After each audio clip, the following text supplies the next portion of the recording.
मणिपुर का एक होर भी घटना याद करा दें जे भुले ना होवो। जिस तरीके उहदे टट्टी वाली राह च रोड़े पाए गए जी, जिस तरीके सोटियां तुनिया गई उहदे बच्चेदानी च 35 गोलियां पट्टां च मारियां होईयां, निर्वस्त्र करके चीर वड्ड के उहदी छाती रखी हुई सी। 2 किलोमीटर दूर पुलिस थाने तो ते ये कह दिता कि इस हाल विच भज रही सी ते तां असीं गोलियां मारनियां पईयां। यानी भज रही सी ते कि भजदे समय बलात्कार कीता सी।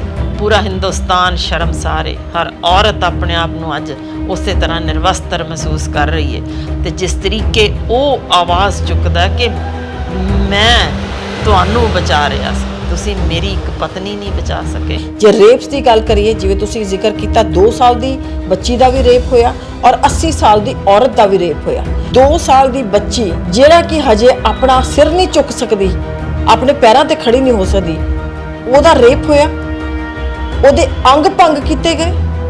और 80 साल की औरत जिहड़ी अपने आखिरी पड़ाਅ ते है, ਉਹਦੇ ਨਾਲ ਇਹ ਜਿਹਾ ਤਸ਼ੱਦਦ ਹੁੰਦਾ। सचमुच इहो ਜਿਹੇ लोकां नूं पुट्ठा टंग दिओ, भन्न दिओ, मांस ला दिओ।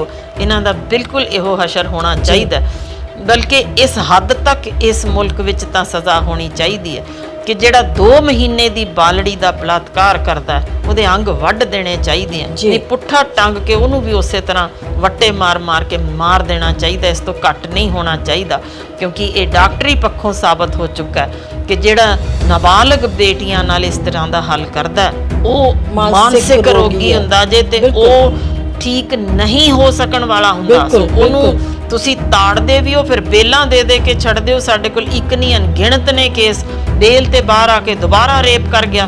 यानी की कर की रहे हैं असीं? साडे लॉ दे विच कोई सुनवाई औरत जात दी नहीं। साडे हुक्मरान अन्ने बोले गुंगे ने, क्योंकि वो तां असैंबलियां विच पॉर्न मूवीज़ देखदे ने। की उम्मीद रखते हैं उन्हां तों? जे इन्हां अन्ने बोले गुंगियां नूं ना वेले सिर जागण दी समझ आई, सच जाणिओ ये धीआं उठणगीआं ते उस सैलाब नूं ये भारत जिसनूं भारत माता कहा जाता है उदों इन्हें झल नहीं सकना। क्योंकि जदों चंडी माँ खड़ी हुंदी जे ना, या माँ दुर्गा की शक्ल दिसी, उदों किसी का हिया नहीं पैना उहदी अख विच झाकण दा। मैनू अज दे दिन इस वेले सिवाए इहदे कोई होर राह नहीं दिसदा। जे मैनू ये बगावती सुर सदका कोई चाहुंदा जे इनू भी अंदर ताड़ दिओ जी, सदके जरूर ताड़ो। सच नूं किन्नी क देर दबोगे, ये फिर भी निकलदा जे। जुल्म जदों सिखर हो जाए ना, तो फिर आवाज़ चुकनी। गुरु गोबिंद सिंह जी ने सानू वर दिता, हुक्म सी उन्हां वल्लों, चूकार अज हमा हीलते दरगुज़श्त, हलाल अस्त बुरदन ब शमशीर दस्त। जदों जुल्म अत दा हो जाए तो तलवार चुकनी जायज़। 47 दी मेरा ख्याल है कोई जना भुलिया तो नहीं होना जी। जिस ढंग नाल 1947 दे विच जी उदों सिर वड्ड दिते गए सन जी, बाहां वड्ड दित्तियां गईयां सन, लत्तां वड्ड दित्तियां गईयां सन जी, ते बाकी दे जिस्म उत्ते 20 तो 30 बंदियां दे चक मारन दे दंदां दे निशान सन, जिहड़े पोस्टमार्टम रिपोर्ट्स बोलदियां ने। उन्हां दे विच गरम लोहे नाल हिंदुस्तान जिंदाबाद ते पाकिस्तान जिंदाबाद उधरों लिख के एक दूजे नूं ये भेजियां गईयां सी जी। उत्ते लिखिया हुंदा सी ये ट्रॉफी है, संभाल के रखियो। इन्नी यानी असी हद ही कोई शर्म दी रखी हुई नहीं कि किसी भी हद तक असी गिर सकते हैं। जदों गल औरत दी होवे, सानू इस तो उपर कुछ दिसदा ही नहीं कि जिस्म।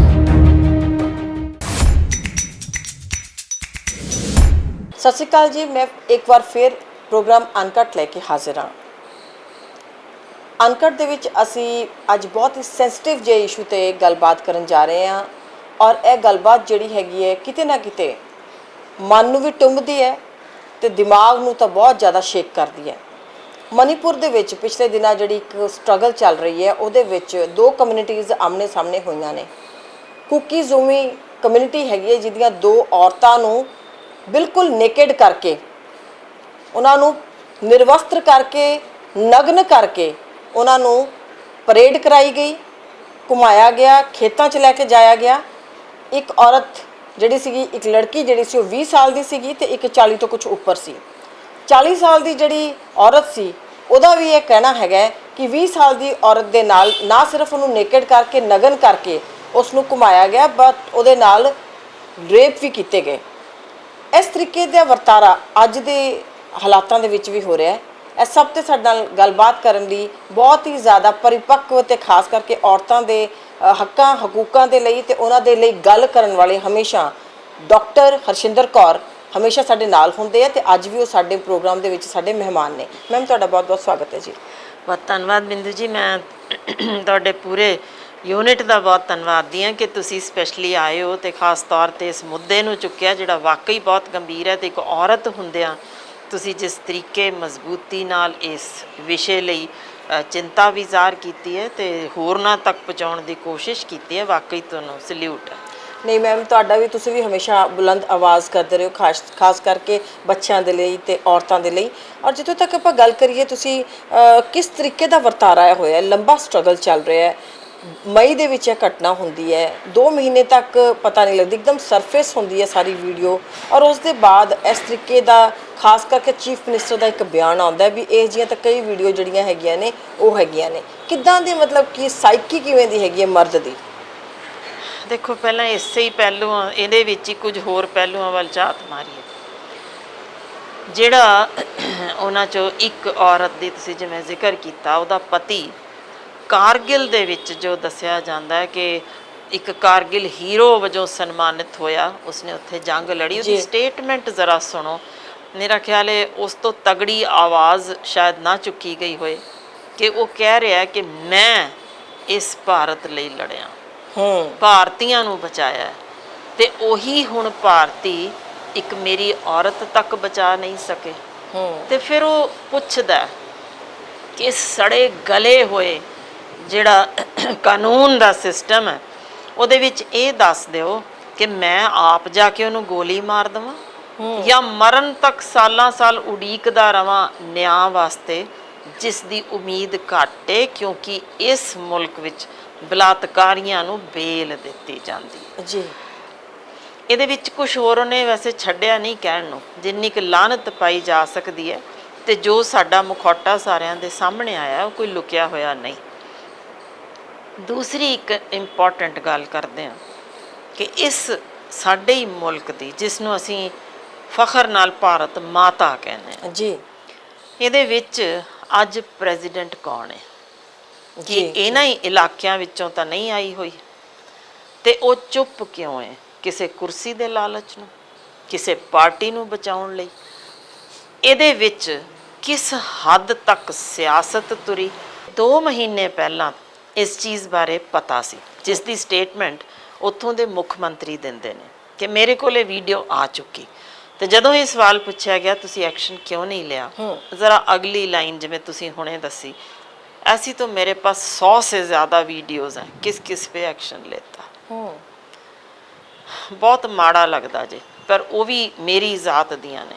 फिर भी अज बेकाबू हुई है ज़बान भी ये पुछदे हैं कि जे इन्हां विच रब ना करे कदे भी ना होए, कदे भी ना होवे, पर जे उसे मुख मंत्री दी माँ भैन धी पत्नी ये शामिल हुंदी, इस तरह के वरतारे विच उस नाल भी कुछ हुंदा, फिर भी वो चुप रह जाते सन। यानी जदों किसी होर दी औरत की गल आउंदी है, जदों एक तुसी चीफ मिनिस्टर की कुर्सी ते बैठे हुंदे हो, जिसका मतलब ये स्पष्ट है कि तुसी पूरी स्टेट की राखी की गल कर रहे हो, ਉਹਦੇ ਵਿੱਚ ਇਹ ਕਹਿਣਾ ਕਿ ਇਹ ਇੱਕ ਦੀ ਗੱਲ ਕਰਦੇ ਹੋ, ਮੇਰੇ ਕੋਲ 100 ਜਿਹੀਆਂ ਹੋਰ ਨੇ, ਦਾ ਮਤਲਬ ਕੀ ਹੈ?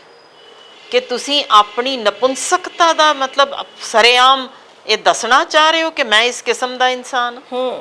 ਫਿਰ ਉਸ ਤੋਂ ਉੱਪਰ ਵੀ ਅਜੇ ਯਾਨੀ ਉਹ ਵੀ ਕਿਸ ਕੁਰਸੀ ਨੂੰ ਬਚਾਉਣ ਲਈ ਇਸ ਤਰ੍ਹਾਂ ਚੁੱਪ ਬੈਠੇ ਨੇ। ਤੇ ਫਿਰ ਵੱਡੀ ਗੱਲ ਇਹ ਹੈ ਕਿ ਮਨੀਪੁਰ ਦਾ ਇਲਾਕਾ ਜ਼ਰਾ ਜੇ ਅਸੀਂ ਏਰੀਆ ਪਰ ਸਕੁਅਰ ਫਿਟ ਸਾਡੇ ਜਲੰਧਰ ਦੇ ਸਾਈਜ਼ ਜਿੱਡਾ ਹੀ ਹੋਣਾ। ਜੀ ਜੀ ਜੀ। ਯਾਨੀ ਸਾਰੇ ਮੁਲਕ ਦੀ ਪੂਰੀ ਫੌਜ ਪੂਰੀ ਪੁਲਿਸ ਫੇਲ ਹੋ ਗਈ, ਇੱਕ ਇੰਨਾ ਕੁ ਜਲੰਧਰ ਦੇ ਇੰਨੇ ਜਿੰਨੇ ਇਲਾਕੇ ਨੂੰ ਉੱਥੇ 100 ਫਿਲਮਾਂ ਬਣ ਗਈਆਂ ਹੋਣ, ਵੀਡੀਓਜ਼ ਬਣ ਗਈਆਂ ਹੋਣ, ਕਿੰਨੀਆਂ ਕੁ ਬਚੀਆਂ ਹੋਣਗੀਆਂ ਜਿਨ੍ਹਾਂ ਦੀ ਇਸ ਤਰੀਕੇ ਉਹਨਾਂ ਨੇ ਲਾਚਾਰੀ ਦੇ ਵਿੱਚ ਜਿਸ ਕਿਸਮ ਦੀ ਇਹ ਨਰ ਪਕਸ਼ੀ ਕਹਿ ਸਕਦੀ ਹਾਂ ਮੈਂ, ਇਹ ਲੋਕ ਜਿਹੜੇ ਇਸ ਤਰੀਕੇ ਦਾ ਜੋ ਵਰਤਾਰਾ ਕਰ ਰਹੇ ਨੇ, ਮੈਂ ਤਾਂ ਇਹ ਪੁੱਛਣਾ ਚਾਹੁੰਦੀ ਆ ਕਿ ਕਿਉਂ ਇਹ ਕੁਰਸੀਆਂ ਸਾਂਭ ਕੇ ਬੈਠੇ ਨੇ, ਤੇ ਜਿਹੜੇ ਪੁਲਿਸ ਵਾਲੇ ਇੱਕ ਇੱਕ ਅਜਿਹੇ ਪੋਲੀਟੀਸ਼ੀਅਨ ਨੂੰ ਬਚਾਉਣ ਲਈ ਬੈਠੇ ਨੇ, ਸਵਾਲ ਉਹਨਾਂ ਨੂੰ ਵੀ ਹੈ। ਕੱਲ ਨੂੰ ਤੁਹਾਡੀਆਂ ਵੀ ਮਾਵਾਂ, ਧੀਆਂ, ਭੈਣਾਂ ਜਾਂ ਧੀਆਂ, ਇਹਨਾਂ ਦੇ ਵਿੱਚੋਂ ਕੋਈ ਵੀ ਜੇ ਤੁਹਾਡੇ ਨਾਲ ਇਸ ਤਰੀਕੇ ਦਾ ਵਰਤਾਰਾ ਹੋਏਗਾ, ਫਿਰ ਵੀ ਤੁਸੀਂ ਅਜਿਹੇ ਪੋਲੀਟੀਸ਼ੀਅਨਸ ਦੀ ਸੁਰੱਖਿਆ ਕਰਦੇ ਰਹੋਗੇ। ਜਦੋਂ ਸਾਡੇ ਕੋਲ ਇਹ ਅੰਕੜੇ ਨੇ ਕਿ ਸਾਡੇ ਚੁਣੇ ਹੋਏ ਜੋ ਅਸੈਂਬਲੀਆਂ ਵਿੱਚ ਪਹੁੰਚੇ ਬੈਠੇ ਨੇ, ਉਹਨਾਂ ਵਿੱਚ ਜੇ ਅੰਕੜੇ ਸਾਡੇ ਆਪਣੇ ਭਾਰਤ ਦੇ ਕਹਿੰਦੇ ਨੇ 55 ਤੋਂ 65% ਤੱਕ ਨੇ ਜਿਨ੍ਹਾਂ ਦੇ ਖਿਲਾਫ ਜਾਂ ਰੇਪ ਦਾ ਜਾਂ ਅਸੌਲਟ ਦਾ ਜਾਂ ਯਾਨੀ ਧਮਕਾਉਣ ਦਾ, ਬਲਕਿ ਹੋਰ ਕਈ ਤਰ੍ਹਾਂ ਦੇ ਉਹਨਾਂ ਦੇ ਖਿਲਾਫ ਕੇਸ ਚੱਲ ਰਹੇ ਨੇ ਅਜੇ, ਤਾਂ ਇਹੋ ਜਿਹੇ ਜੁਰਮ ਕਰਨ ਵਾਲਿਆਂ ਨੂੰ ਪਹਿਲਾਂ ਤਾਂ ਅਸੀਂ ਖਰਾਬ ਆ, ਅਸੀਂ ਚੁਣਦੇ ਹਾਂ, ਫਿਰ ਪੁਲਿਸ ਪ੍ਰੋਟੈਕਸ਼ਨ ਉਹਨਾਂ ਨੂੰ ਦਿੰਦੇ ਆ, ਤੇ ਫਿਰ ਅਸੀਂ ਇੱਕ ਫੌਜੀ ਦੀ ਪਤਨੀ ਦਾ ਇਹ ਹਾਲ ਕਰਕੇ ਸਾਹਮਣੇ ਧਰ ਦਿੰਨੇ ਆ, ਤਾਂ ਫਿਰ ਇਹ ਮਿਊਟਨੀ ਵੱਲ ਜਾ ਰਿਹਾ ਜੇ ਮੁਲਕ। ਯਾਨੀ ਅਸੀਂ ਫ੍ਰੈਂਚ ਰੈਵੋਲਿਊਸ਼ਨ ਦੇਖੀ ਜੇ, ਅਸੀਂ ਉਹ ਸਮਾਂ ਵੀ ਦੇਖਿਆ ਜਦੋਂ ਸਿਰਾਂ ਦੇ ਮੁੱਲ ਪੈਣ ਲੱਗ ਗਏ ਸਨ। ਉਹਨਾਂ ਸਮਿਆਂ ਵਿੱਚ ਵੀ ਚੁੱਕੀਆਂ ਧੀਆਂ ਨੂੰ ਬਚਾਉਣ ਲਈ ਆਪਣੇ ਹੱਥ ਵਿੱਚ ਉਦੋਂ ਵੀ ਕਾਨੂੰਨ ਲਿਆ ਗਿਆ ਸੀ। ਅੱਜ ਕੀ ਇਹ ਸਾਰੇ ਦੇ ਸਾਰੇ ਸਾਡੇ ਜਿੰਨੇ ਸਿਸਟਮ ਚੱਲ ਰਹੇ ਨੇ ਮੁਲਕ ਵਿੱਚ, ਸਾਰੇ ਨਪੁੰਸਕ ਹੋ ਚੁੱਕੇ ਨੇ। ਯਾਨੀ ਨਾ ਸਾਡਾ ਕਾਨੂੰਨ ਉੱਠਦਾ ਜੇ, ਉਹ ਬੇਲ ਦਿੰਦਾ ਜੇ ਬਲਾਤਕਾਰੀਆਂ ਨੂੰ।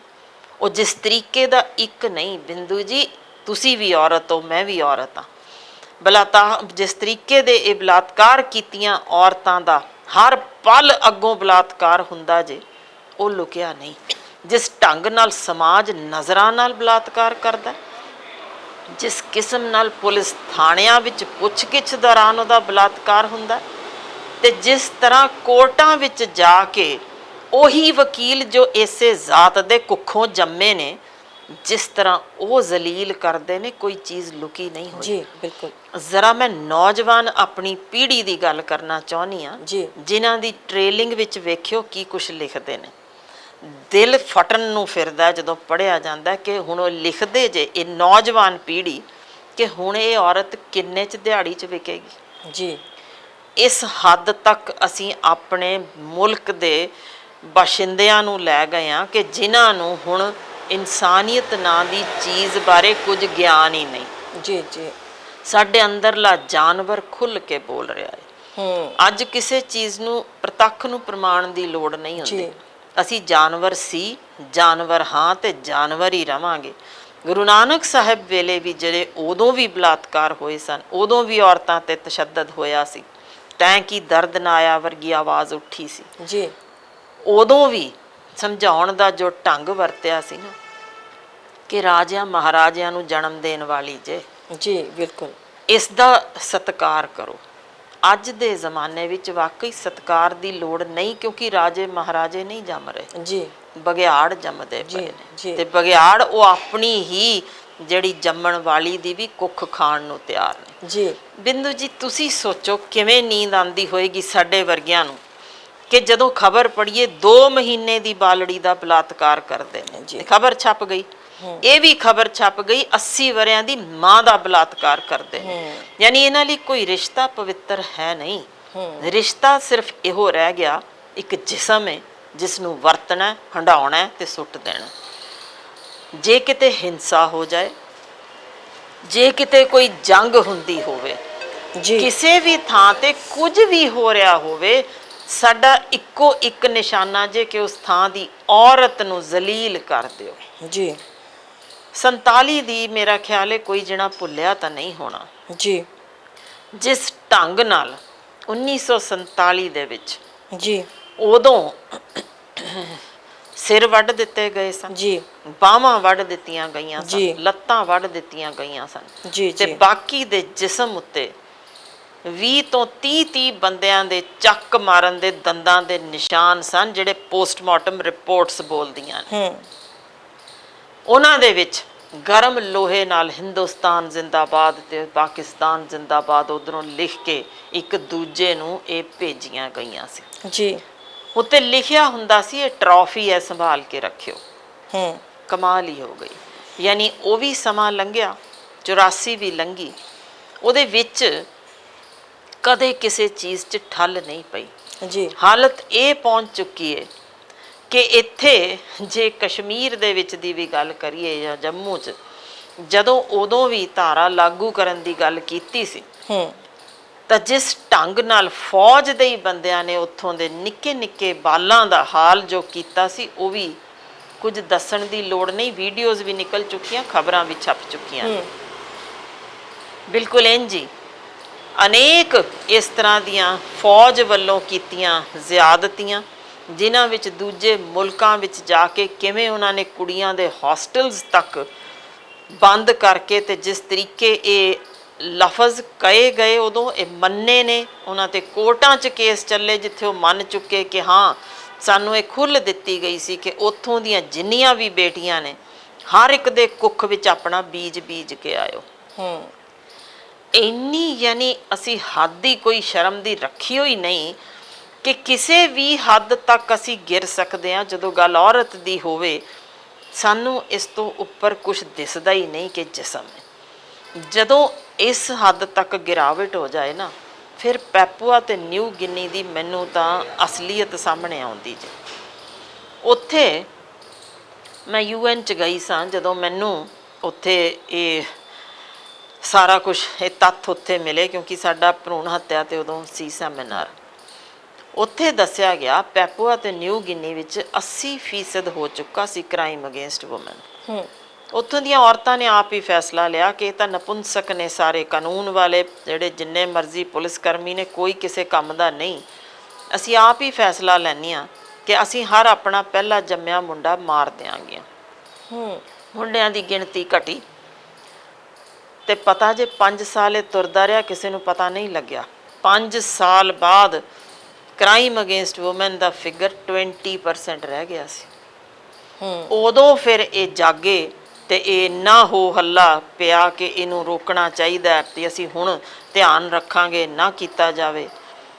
ਇਹ ਸਾਰੀਆਂ ਚੀਜ਼ਾਂ ਤੋਂ ਕੀ ਗੱਲ ਸਾਹਮਣੇ ਆਉਂਦੀ ਹੈ ਕਿ ਜਿਸ ਦਿਨ ਔਰਤ ਜਾਗ ਗਈ, ਅੱਜ ਉਹਨੂੰ ਇਹ ਜ਼ਬਰ ਤੇ ਜ਼ੁਲਮ ਨੂੰ ਵੇਖਦਿਆਂ ਉਹ ਇਹ ਸੋਚੀ ਬੈਠੀ ਹੈ ਕਿ ਮੇਰੇ ਕੁੱਖੋਂ ਧੀ ਨਾ ਜੰਮੇ। ਇਹੋ ਜਿਹੇ ਮਾਹੌਲ ਵਿੱਚ ਮੈਂ ਧੀ ਜੰਮਣਾ ਨਹੀਂ ਚਾਹੁੰਦੀ। ਪਰ ਜਿਸ ਦਿਨ ਹਰ ਆਮ ਖਾਸ ਔਰਤ ਦੇ ਸਮਝ ਪੈ ਗਈ ਕਿ ਇਸ ਮਜ਼ਲੂਮ ਨੂੰ ਮਾਰਨ ਦਾ ਫਾਇਦਾ ਨਹੀਂ, ਜਿਹੜਾ ਜੁਰਮ ਕਰ ਰਿਹਾ ਉਸ ਨੂੰ ਮਾਰ ਮੁਕਾਉਣ ਦੀ ਲੋੜ ਏ। ਜ਼ਰਾ ਸੋਚ ਲਿਓ, ਪੂਰੀ ਦੁਨੀਆ ਵਿੱਚ ਇਹ ਵਰਤਾਰਾ ਜਿੱਦਣ ਸ਼ੁਰੂ ਹੋ ਗਿਆ ਕਿ ਮੁੰਡਿਆਂ ਦੀ ਗਿਣਤੀ ਘੱਟ ਹੋ ਜਾਏ ਤੇ ਕੁੜੀਆਂ ਦੀ ਵੱਧ ਹੋ ਜਾਏ, ਤੇ ਜੁਰਮ ਦਾ ਜਿਹੜਾ ਔਰਤਾਂ ਦੇ ਖਿਲਾਫ ਹੋ ਰਿਹਾ ਉਹਦਾ ਗ੍ਰਾਫ ਡਿੱਗਣ ਲੱਗ ਜਾਵੇ, ਤਾਂ ਸੋਚ ਲਓ ਕੀ ਤਬਦੀਲੀ ਆਏਗੀ। ਯਾਨੀ ਅਸੀਂ ਚਾਹੁੰਦੇ ਹਾਂ ਫ੍ਰੈਂਚ ਰੈਵੋਲਿਊਸ਼ਨ ਹੋਏ, ਔਰਤ ਆਪ ਜਾਗੇ। ਜੇ ਔਰਤ ਹੱਕਾਂ ਲਈ ਉੱਠੀ ਸੀ, ਵੋਟ ਪਾਉਣ ਲਈ ਪਹੁੰਚੀ ਸੀ, ਤਾਂ ਉਹਨੂੰ ਇਹ ਹੱਕ ਮਿਲਿਆ। ਹੁਣ ਵੀ ਔਰਤ ਅਖੀਰ ਇਸੇ ਪਾਸੇ ਵੱਲ ਤੁਰੀ। ਜੇ ਮਨੀਪੁਰ ਦਾ ਇੱਕ ਹੋਰ ਵੀ ਘਟਨਾ ਯਾਦ ਕਰਾ ਦਿਆਂ, ਜੇ ਭੁੱਲੇ ਨਾ ਹੋਵੋ, ਥੰਗ ਜਾਂ ਮਨੋਰਮਾ ਨਾਲ ਜੋ ਕੀਤਾ ਗਿਆ ਸੀ ਜੀ, ਉਹ ਵੀ ਸਿਖਰ ਸੀ ਜ਼ੁਲਮ ਦੀ। ਬਿਲਕੁਲ ਜਿਸ ਤਰੀਕੇ ਉਹਦੇ ਟੱਟੀ ਵਾਲੀ ਰਾਹ 'ਚ ਰੋੜੇ ਪਾਏ ਗਏ ਜੀ, ਜਿਸ ਤਰੀਕੇ ਸੋਟੀਆਂ ਤੁੰਨੀਆਂ ਗਈਆਂ ਉਹਦੇ ਬੱਚੇਦਾਨੀ 'ਚ, 35 ਗੋਲੀਆਂ ਪੱਟਾਂ 'ਚ ਮਾਰੀਆਂ ਹੋਈਆਂ, ਨਿਰਵਸਤਰ ਕਰਕੇ ਚੀਰ ਵੱਢ ਕੇ ਉਹਦੀ ਛਾਤੀ ਰੱਖੀ ਹੋਈ ਸੀ। 2 ਕਿਲੋਮੀਟਰ ਦੂਰ ਪੁਲਿਸ ਥਾਣੇ ਤੋਂ, ਤੇ ਇਹ ਕਹਿ ਦਿੱਤਾ ਕਿ ਇਸ ਹਾਲ ਵਿੱਚ ਭੱਜ ਰਹੀ ਸੀ ਤੇ ਤਾਂ ਅਸੀਂ ਗੋਲੀਆਂ ਮਾਰਨੀਆਂ ਪਈਆਂ। ਯਾਨੀ ਭੱਜ ਰਹੀ ਸੀ ਤੇ ਕੀ ਭੱਜਦੇ ਸਮੇਂ ਬਲਾਤਕਾਰ ਕੀਤਾ ਸੀ? ਆਤੀ ਹੋ ਗਈ। ਯਾਨੀ ਇਸ ਕਿਸਮ ਦਾ ਜ਼ੁਲਮ ਕਰਨ ਬਾਅਦ ਉਦੋਂ ਵੀ ਉਹ ਔਰਤਾਂ ਨਿਤਰੀਆਂ ਸਨ, ਕਰਨ ਵਾਲੇ ਉਦੋਂ ਵੀ ਹਿੰਦੁਸਤਾਨੀ ਫੌਜੀ ਸਨ। ਉਦੋਂ ਵੀ ਉਹ ਨਿਕਲ ਕੇ ਬੋਲੀਆਂ ਸੀ, ਕੂਕੀਆਂ ਸੀ, ਚੀਕੀਆਂ ਸੀ, ਆਓ ਨਿਰਲੱਜ ਹਿੰਦੁਸਤਾਨੀ ਸੂਰਮਿਓ ਸਾਡੀ ਵੀ ਪੱਤ ਲੁੱਟ ਲਓ। ਇਹ ਔਰਤਾਂ ਦੇ ਵੱਲੋਂ ਚੁੱਕੀ ਆਵਾਜ਼ ਸੀ। ਹੁਣ ਵੀ ਅਜੇ ਵੀ ਮੈਂ ਤਾਂ ਇਹੋ ਦੱਸਣਾ ਚਾਹੁੰਦੀ ਹਾਂ ਕਿ ਜ਼ੁਲਮ ਜਦੋਂ ਸਿਖਰ ਹੋ ਜਾਏ ਨਾ, ਤਾਂ ਫਿਰ ਆਵਾਜ਼ ਚੁੱਕਣੀ। ਗੁਰੂ ਗੋਬਿੰਦ ਸਿੰਘ ਜੀ ਨੇ ਸਾਨੂੰ ਵਰ ਦਿੱਤਾ, ਹੁਕਮ ਸੀ ਉਹਨਾਂ ਵੱਲੋਂ, ਚੂੰਕਾਰ ਅਜ਼ ਹਮਾ ਹੀਲ ਤੇ ਦਰਗੁਜ਼ਸ਼ਤ, ਹਲਾਲ ਅਸਤ ਬੁਰਦਨ ਬਸ਼ਮਸ਼ੀਰ ਦਸਤ। ਜਦੋਂ ਜ਼ੁਲਮ ਅੱਤ ਦਾ ਹੋ ਜਾਏ ਤਾਂ ਤਲਵਾਰ ਚੁੱਕਣੀ ਜਾਇਜ਼ ਹੁੰਦੀ ਹੈ ਜੀ। ਜੇ ਕਾਨੂੰਨ ਫੇਲ ਹੈ, ਜੇ ਸਾਡੇ ਹਰ ਥਾਂ ਤੇ ਪੁਲਿਸ ਕਰਮੀ ਫੇਲ ਹੋ ਗਏ, ਸਾਡੇ ਲਾਅ ਦੇ ਵਿੱਚ ਕੋਈ ਸੁਣਵਾਈ ਔਰਤ ਜ਼ਾਤ ਦੀ ਨਹੀਂ। ਸਾਡੇ ਹੁਕਮਰਾਨ ਅੰਨੇ ਬੋਲੇ ਗੂੰਗੇ ਨੇ, ਕਿਉਂਕਿ ਉਹ ਤਾਂ ਅਸੈਂਬਲੀਆਂ ਵਿੱਚ ਪੌਰਨ ਮੂਵੀਜ਼ ਦੇਖਦੇ ਨੇ। ਕੀ ਉਮੀਦ ਰੱਖਦੇ ਆ ਉਹਨਾਂ ਤੋਂ? ਤਾਂ ਫਿਰ ਅਖੀਰ ਉੱਠਣਾ ਕਿਸ ਨੂੰ ਪੈਣਾ? ਸਾਡੀ ਆਉਣ ਵਾਲੀ ਨਵੀਂ ਪੀੜ੍ਹੀ, ਉਹਨਾਂ ਬੇਟੀਆਂ ਨੂੰ ਖੜੇ ਹੋਣਾ ਪਏਗਾ, ਮਸ਼ਾਲਾਂ ਚੁੱਕਣੀਆਂ ਪੈਣਗੀਆਂ, ਉਹਨਾਂ ਨੂੰ ਵੀ ਤਲਵਾਰਾਂ ਕੱਢ ਕੇ ਖੜੇ ਹੋਣਾ ਪਏਗਾ। ਆਓ ਝਾਕੋ ਸਾਡੇ ਵੱਲ ਤੇ ਅਸੀਂ ਦਿਖਾਉਂਦੇ ਹਾਂ ਕਿਵੇਂ ਤੁਹਾਡੇ ਅੰਗ ਵੱਢੇ ਜਾਂਦੇ ਨੇ। ਇਹੋ ਇੱਕ ਅਸਲ ਹੁਣ ਤਾਂ ਰਾਹ ਬਚਿਆ ਦਿਸਦਾ। ਹਲੇ ਵੀ ਜੇ ਕਿਤੇ ਕੋਈ ਸੁਣਦਾ ਕਿ ਜੇ ਕਾਨੂੰਨ ਵਿੱਚ ਤਬਦੀਲੀ ਨਾ ਲਿਆਈ ਗਈ, ਜੇ ਇਹਨਾਂ ਅੰਨੇ ਬੋਲੇ ਗੁੰਗਿਆਂ ਨੂੰ ਨਾ ਵੇਲੇ ਸਿਰ ਜਾਗਣ ਦੀ ਸਮਝ ਆਈ, ਸੱਚ ਜਾਣਿਓ ਇਹ ਧੀਆਂ ਉੱਠਣਗੀਆਂ ਤੇ ਉਸ ਸੈਲਾਬ ਨੂੰ ਇਹ ਭਾਰਤ, ਜਿਸ ਨੂੰ ਭਾਰਤ ਮਾਤਾ ਕਿਹਾ ਜਾਂਦਾ, ਉਦੋਂ ਇਹਨੇ ਝੱਲ ਨਹੀਂ ਸਕਣਾ। ਕਿਉਂਕਿ ਜਦੋਂ ਚੰਡੀ ਮਾਂ ਖੜੀ ਹੁੰਦੀ ਜੇ ਨਾ, ਜਾਂ ਮਾਂ ਦੁਰਗਾ ਦੀ ਸ਼ਕਲ ਦਿਸੀ, ਉਦੋਂ ਕਿਸੇ ਦਾ ਹੀਆ ਨਹੀਂ ਪੈਣਾ ਉਹਦੀ ਅੱਖ ਵਿੱਚ ਝਾਕਣ ਦਾ। ਮੈਨੂੰ ਅੱਜ ਦੇ ਦਿਨ ਇਸ ਵੇਲੇ ਸਿਵਾਏ ਇਹਦੇ ਕੋਈ ਹੋਰ ਰਾਹ ਨਹੀਂ ਦਿਸਦਾ। ਜੇ ਮੈਨੂੰ ਇਹ ਬਗਾਵਤੀ ਸੁਰ ਸਦਕਾ ਕੋਈ ਚਾਹੁੰਦਾ ਜੇ ਇਹਨੂੰ ਵੀ ਅੰਦਰ ਤਾੜ ਦਿਓ ਜੀ, ਸਦਕੇ ਜ਼ਰੂਰ ਤਾੜੋ। ਸੱਚ ਨੂੰ ਕਿੰਨੀ ਕੁ ਦੇਰ ਦੱਬੋਗੇ, ਇਹ ਫਿਰ ਵੀ ਨਿਕਲਦਾ ਜੇ। ਸੂਰਜ ਚੜ੍ਹਿਆ ਕਦੇ ਕੋਈ ਲੁਕਾ ਨਹੀਂ ਸਕਿਆ, ਉਹ ਚੜ੍ਹਦਾ ਜ਼ਰੂਰ ਹੈ। ਡਾਕਟਰ ਸਾਹਿਬ, ਜਿੱਥੋਂ ਤੱਕ ਗੱਲ ਤੁਸੀਂ ਬਹੁਤ ਹੀ ਜ਼ਿਆਦਾ ਦਰਦ ਭਰੀ ਹੈ, ਇੱਕ ਕਹਾਣੀ ਹੈਗੀ ਹੈ, ਔਰ ਬਾਰ-ਬਾਰ ਕਿਤੇ ਨਾ ਕਿਤੇ ਐਦਾਂ ਨਹੀਂ ਲੱਗਦਾ ਕਿ ਉਹਨਾਂ ਔਰਤਾਂ ਦੇ ਨਾਲ ਹੋਈ ਹੈ, ਪੂਰੀ ਔਰਤ ਜ਼ਾਤ ਦੇ ਨਾਲ। ਕਿਉਂਕਿ ਜਦੋਂ ਉਹ ਸਟੋਰੀ ਆਪਾਂ ਪੜ੍ਹਦੇ ਹਾਂ, ਜਦੋਂ ਉਸ ਕਹਾਣੀ ਦੇ ਨਾਲ ਹੁੰਦੇ ਹਾਂ, ਲੂ ਕੰਡੇ ਖੜੇ ਹੋ ਜਾਂਦੇ ਆ। ਹੁਣ ਦੁਬਾਰਾ ਵੀ ਚਾਹੇ ਤੁਸੀਂ ਵੀ ਇੰਨੇ ਜ਼ਿਆਦਾ ਮੁਕੰਮਲ ਔਰਤ ਹੈਗੀ ਹੋ, ਤੁਹਾਡੀ ਇੱਕ ਐਸਟੈਬਲਿਸ਼ਡ ਮਤਲਬ ਇੱਕ ਮੁਕਾਮ ਹੈਗਾ, ਅਸੀਂ ਵੀ ਨਾ ਕਰਦੇ, ਬਹੁਤ ਹੀ ਸੜਕ ਦੇ ਵਿੱਚ ਉਤਰ ਕੇ ਕੰਮ ਕਰਦੇ ਹਾਂ, ਔਰ ਅਦਰਵਾਈਜ਼ ਦੇਖਿਆ ਜਾਏ ਤਾਂ ਸਾਹਸ ਦੇ ਨਾਲ, ਬਹੁਤ ਹਿੰਮਤ ਦੇ ਨਾਲ ਲੱਗੇ ਹੋਏ। ਪਰ ਫਿਰ ਵੀ ਜਦੋਂ ਇਹੋ ਜਿਹੇ ਇੰਸਟੈਂਸ ਹੁੰਦੇ ਆ, ਇਹੋ ਜਿਹੇ ਇੰਸੀਡੈਂਟਸ ਹੁੰਦੇ ਆ, ਤਾਂ ਲੂ ਕੰਡੇ ਖੜੇ ਹੋ ਜਾਂਦੇ ਆ। ਹੁਣ ਜਿਵੇਂ ਤੁਸੀਂ ਬਿਆਨ ਕੀਤਾ, ਸੱਚ ਜਾਣਿਓ ਮੇਰੇ ਇੱਕਦਮ ਨਾ ਗੂਜ਼ ਬੰਬ ਹੋ ਗਏ, ਬਹੁਤ ਲੂ ਕੰਡੇ ਖੜੇ ਹੋ ਗਏ। ਔਰ ਇੱਥੋਂ ਉਹਦੇ ਵਿੱਚ ਦੇਖੋ ਨਾ ਜੀ, ਕਾਨੂੰਨ ਦਾ ਹਾਲਾਤ ਦੇਖੋ। ਸਪੈਸ਼ਲ ਇਹ ਗੱਲ ਕਹੀ ਗਈ ਕਿ ਉਹਨਾਂ ਔਰਤਾਂ ਨੂੰ ਇੱਕ ਸਾਈਡ 'ਤੇ ਲਿਜਾ ਕੇ ਮੋਬ ਤੋਂ ਪਰੇ ਲੈ ਕੇ ਜਾ ਕੇ ਦੂਸਰੀ ਮੋਬ ਦੇ ਹਵਾਲੇ, ਮਤਲਬ ਇੱਧਰ ਜਿਹੜੇ ਲੋਕ ਖੜੇ ਉਹਨਾਂ ਤੋਂ ਲੈ ਕੇ ਜਾ ਕੇ ਉਹਨਾਂ ਨੂੰ ਮੋਬ ਦੇ ਹਵਾਲੇ ਕਰਨ ਵਾਲੇ ਕੌਣ ਸੀਗੇ? ਐਡਮਿਨਿਸਟ੍ਰੇਸ਼ਨ, ਪੁਲਿਸ ਖੁਦ ਸੀਗੀ। ਬਹੁਤ ਹੀ ਜ਼ਿਆਦਾ ਅਜੀਬ ਵਰਤਾਰਾ ਹੈਗਾ ਕਿ ਵਾੜ ਹੀ ਜਦੋਂ ਖਾਣ ਆ ਜਾਏ ਖੇਤ ਨੂੰ ਤਾਂ ਫਿਰ ਕੀ ਹੋਏਗਾ ਜੀ? ਬਿਲਕੁਲ, ਮੈਂ ਇਹੀ ਕਹਿ ਰਹੀ ਹਾਂ ਕਿ ਜਦੋਂ ਸਾਨੂੰ ਪੁਲਿਸ ਪ੍ਰਸ਼ਾਸਨ ਕਿਸੇ ਥਾਂ ਕਿਤੋਂ ਵੀ ਨਿਆਂ ਮਿਲਦਾ ਨਹੀਂ ਲੱਗੇਗਾ, ਤਾਂ ਕੁਝ ਘਟਾਂਗੀ ਬਚਦੇ ਨੇ, ਆਪ ਤਲਵਾਰਾਂ ਚੁੱਕੋ, ਜਾਂ ਫਿਰ ਸਾਡੀਆਂ ਬੇਟੀਆਂ ਨੂੰ ਨਿੱਤਰ ਕੇ ਹੁਣ ਆਉਣਾ ਪੈਣਾ। ਭਾਵੇਂ ਉਹ ਮਹਿਕਮਾ ਪੁਲਿਸ ਦਾ ਹੋਵੇ, ਭਾਵੇਂ ਉਹ ਜੱਜ ਬਣਨ, ਭਾਵੇਂ ਵਕੀਲ ਬਣਨ, ਭਾਵੇਂ ਸਿਆਸਤਦਾਨ ਬਣਨ, ਰਸਤਾ ਇੱਕੋ ਹੀ ਜੇ ਕਿ ਹੁਣ ਬੇਟੀਆਂ ਦੇ ਹੱਥ ਵਿੱਚ ਕਮਾਨ ਸੌਂਪਣ ਦੀ ਲੋੜ ਹੈ। ਅਸੀਂ ਬਹੁਤ ਥਾਈਂ ਦੇਖ ਚੁੱਕੇ ਹਾਂ ਜਿੱਥੇ ਬੇਟੀਆਂ ਨੇ ਜਿਹੜੀਆਂ IAS ਤੱਕ ਵੀ ਬਣੀਆਂ, ਕਿਵੇਂ ਆਪ ਹੜ੍ਹਾਂ ਦੇ ਵਿੱਚ ਵੀ ਉਹ ਆਪ ਅਗਾਂਹ ਜਾ ਕੇ ਤੇ ਉਹਨਾਂ ਨੇ ਲੋਕਾਂ ਨੂੰ ਬਚਾਇਆ ਵੀ ਹੈ, ਦੱਸਿਆ ਕਿ ਔਰਤ ਕਿਸੇ ਵੀ ਅਹੁਦੇ ਤੇ ਪਹੁੰਚ ਜਾਏ, ਉਹ ਫਿਰ ਵੀ ਔਰਤ ਵਾਲਾ ਦਿਲ ਲੁਕਾ ਨਹੀਂ ਸਕਦੀ। ਲਾਨਤ ਤਾਂ ਮੈਂ ਸੱਚਮੁੱਚ ਆਪਣੀ ਉਸ ਸਭ ਤੋਂ ਉੱਚੀ ਸੀਟ ਤੇ ਬੈਠੀ ਇੱਕ ਔਰਤ ਨੂੰ ਹੀ ਦੇਣਾ ਚਾਹੁੰਦੀ ਹਾਂ। ਭਾਈ ਕੁਰਸੀ ਨਾਲ ਜ਼ਰੂਰ ਚਿੰਬੜੇ ਰਹੋ, ਕੁਰਸੀ ਦਾ ਪਿਆਰ ਜ਼ਰੂਰ ਬਹੁਤ ਵੱਡਾ ਹੁੰਦਾ ਜੇ, ਪਰ ਇੱਕ ਅਹਿਮ ਗੱਲ ਕਿ ਸਾਡੀ ਮੌਤ ਯਕੀਨੀ ਹੈ, ਇਹ ਟਾਲੀ ਨਹੀਂ ਜਾ ਸਕਦੀ। ਪਰ ਲੋਕ ਤੁਰ ਜਾਣ ਬਾਅਦ ਸਿਰਫ ਉਹਨਾਂ ਨੂੰ ਯਾਦ ਕਰਦੇ ਨੇ ਜਿਹੜੇ ਕਿਸੇ ਹੋਰ ਲਈ ਹਾਂ ਦਾ ਨਾਅਰਾ ਮਾਰ ਕੇ ਗਏ ਹੋਣ। ਇਹ ਅਹੁਦੇ ਆਣੇ ਜਾਣੇ ਨੇ, ਇਹ ਨਹੀਂ ਸਦੀਵੀ ਰਹਿਣੇ, ਪਰ ਉਹ ਆਵਾਜ਼ ਸਦੀਵੀ ਰਹਿਣੀ ਹੈ ਜਿਹੜੀ ਪੁਸ਼ਤਾਂ ਤੱਕ ਉਸੇ ਤਰ੍ਹਾਂ ਯਾਦ ਰੱਖੀ ਜਾਏਗੀ। ਸੋ ਕੋਸ਼ਿਸ਼ ਕਰੀਏ ਉਹਨਾਂ ਨੂੰ ਹੀ ਜਗਾਉਣ ਦੀ। ਸਾਡੇ ਪ੍ਰੈਜ਼ੀਡੈਂਟ ਸਾਹਿਬਾ ਜੇ ਇਸ ਲਈ ਹਰਫ ਵੀ ਕੱਢ ਜਾਂਦੇ ਜਾਂ ਇੱਕ ਹਾਂ ਦਾ ਨਾਅਰਾ ਹੀ ਬੋਲ ਜਾਂਦੇ ਤੇ ਇਹ ਗਲਤ ਹੋਇਆ, ਯਕੀਨਨ ਉਹਨਾਂ ਦੀ ਇੱਜ਼ਤ 20 ਗੁਣਾ ਹੋਰ ਵੱਧ ਜਾਂਦੀ। ਪਰ ਹੁਣ ਦੇ ਮਾਹੌਲ ਵਿੱਚ ਉਹਨਾਂ ਦੀ ਚੁੱਪੀ ਬਹੁਤ ਕੁਛ ਜ਼ਾਹਰ ਕਰ ਰਹੀ ਹੈ ਜੋ ਸ਼ਾਇਦ ਵਿਸ਼ਵ ਪੱਧਰ 'ਤੇ ਵੀ ਬਦਨਾਮੀ ਦਾ ਕਾਰਨ ਬਣ ਸਕਦੀ ਹੈ। ਸੋ ਲੋੜ ਇਹੋ ਹੈ ਅੱਜ ਸਾਡੀਆਂ ਬੇਟੀਆਂ ਨੂੰ ਜਾਗਣ ਦੀ। ਜੇ ਉਹਨਾਂ ਨੂੰ ਚਾਹੀਦਾ ਵੀ ਆਪਣੀ ਪੁਸ਼ਤ ਬਚਾਉਣੀ ਜੇ, ਆਪ ਪਾਵਰਫੁਲ ਹੋਣ, ਪਾਵਰ ਵਿੱਚ ਆਉਣ, ਤਾਂ ਹੀ ਯਕੀਨਨ ਇਹ ਤਬਦੀਲੀ ਆਏਗੀ। ਇਹ ਇੱਕ ਇੰਸੀਡੈਂਟ ਹੈਗਾ, ਇਹਨੂੰ ਤੁਸੀਂ ਬੜੇ ਜ਼ਿਆਦਾ ਡਿਟੇਲ ਦੇ ਨਾਲ ਦੱਸਿਆ, ਪਰ ਜਿੱਥੋਂ ਤੱਕ ਗੱਲ ਕੀਤੀ ਜਾਏ, ਜੇ ਅਸੀਂ ਥੋੜ੍ਹੀ ਜਿਹੀ ਪਿੱਛੇ ਜਾ ਕੇ ਝਾਂਤ ਜਿਹੜੀ ਹੈਗੀ ਹੈ ਉਹ ਇਤਿਹਾਸ ਦੇ ਪੰਨਿਆਂ ਦੇ ਵਿੱਚ ਮਾਰੀਏ ਤੇ ਬਹੁਤ ਸਾਰੇ ਉਦਾਹਰਣ ਇਹੋ ਜਿਹੇ ਮਿਲਦੇ ਆ ਜਦੋਂ ਵੀ ਜੰਗਾਂ ਯੁੱਧ ਹੋਏ ਤੇ ਜ਼ਮੀਨ ਜਾਂ ਔਰਤ ਹੀ ਹਮੇਸ਼ਾ ਜਿਹੜੀ ਹੈ ਉਹ ਨੁਕਸਾਨੀ ਗਈ, ਉਹਨੂੰ ਦਬਾਇਆ ਗਿਆ, ਕਬਜ਼ਾਇਆ ਗਿਆ, ਬੇਇੱਜ਼ਤ ਕੀਤਾ ਗਿਆ। ਹਰ ਵਾਰ ਕਿਉਂ ਹਮੇਸ਼ਾ ਤੇ ਹਰ ਵਾਰ ਔਰਤ ਹੀ, ਜਦੋਂ ਮਰਦਾਂ ਦੀ ਲੜਾਈ ਹੁੰਦੀ ਹੈ, ਸਿਆਸਤਾਂ ਦੀ ਲੜਾਈ ਹੁੰਦੀ ਹੈ, ਔਰਤਾਂ ਚੁੱਕੀਆਂ ਜਾਂਦੀਆਂ। ਔਰਤਾਂ ਦੇ ਹੀ ਜੇ ਆਪਾਂ ਅਬਿਊਜ਼ਸ ਦੀ ਗੱਲ ਕਰ ਲਈਏ, ਬੜੀ ਅਜੀਬ ਜੀ ਗੱਲ ਕਰਨ ਲੱਗੀ ਹਾਂ ਮੈਂ, ਤੁਸੀਂ ਮੇਰੇ ਤੋਂ ਸ਼ਾਇਦ ਇਸ ਗੱਲ 'ਚ ਸਹਿਮਤ ਹੋਵੋਗੇ। ਬੰਦਿਆਂ ਦੀ ਆਪਸ 'ਚ ਲੜਾਈ ਹੋ ਰਹੀ ਹੁੰਦੀ ਹੈ, ਮਰਦ ਆਪਸ 'ਚ ਲੜ ਰਹੇ ਹੁੰਦੇ ਹੈ, ਔਰਤਾਂ ਦੇ ਨਾਮ ਦੇ ਅਬਿਊਜ਼ਸ, ਮਤਲਬ ਕਿੱਦਾਂ ਦੀ, ਇਹ 'ਚ ਤੁਸੀਂ ਡਾਕਟਰ ਵੀ ਹੋ ਤਾਂ ਮੈਂ ਸਾਰੀਆਂ ਗੱਲਾਂ ਪੁੱਛਣਾ ਚਾਹ ਰਹੀ ਹਾਂ, ਸਾਈਕੀ ਕਿੱਥੇ ਹੈ ਮੈਮ? ਦੇਖੋ, ਅਸੀਂ ਕਿਸੇ ਇੱਕ ਮਾਸ ਦੇ ਲੋਥੜੇ ਨੂੰ ਜਦੋਂ ਔਰਤ ਜਨਮ ਦਿੰਦੀ ਹੈ ਤਾਂ ਉਸ ਤੋਂ ਬਾਅਦ ਉਹਦੀ ਦਿਮਾਗ ਦੀ ਹਾਰਡ ਡਿਸਕ ਤਿਆਰ ਹੋਣੀ ਹੁੰਦੀ ਜੇ। ਸੋਚਿਓ ਅਸੀਂ ਸਮਾਜ ਵਿੱਚੋਂ ਉਹਨੂੰ ਕੀ ਪਰੋਸਦੇ ਹਾਂ। ਉਹਨੇ ਘਰ ਵਿੱਚ ਘਰੇਲੂ ਹਿੰਸਾ ਦੇਖਣੀ ਹੈ, ਉਹਨੇ ਵੇਖਣਾ ਔਰਤ ਦੀ ਕਿੰਨੀ ਕੁ ਇੱਜ਼ਤ ਕੀਤੀ ਜਾ ਰਹੀ ਹੈ, ਉਹਨੇ ਵੇਖਣਾ ਕਿ ਇਹ ਇੱਕ ਸਿਰਫ ਵਸਤੂ ਮਾਤਰ ਸਮਾਜ ਵਿੱਚ ਗਿਣੀ ਜਾਂਦੀ ਜੇ, ਤੇ ਇਹ ਆਪਣੀ ਬੇਇੱਜ਼ਤੀ ਬੜੇ ਚੰਗੇ ਤੇ ਸੌਖੇ ਢੰਗ ਨਾਲ ਜਰ ਵੀ ਜਾਂਦੀ ਜੇ। ਯਾਨੀ ਅਸੀਂ ਇੱਕ ਡੋਰਮੈਟ ਦੀ ਭੂਮਿਕਾ ਹੁਣ ਤੱਕ ਨਿਭਾਈ, ਆਓ ਪੈਰ ਪੂੰਝੋ ਤੇ ਤੁਰ ਜਾਓ।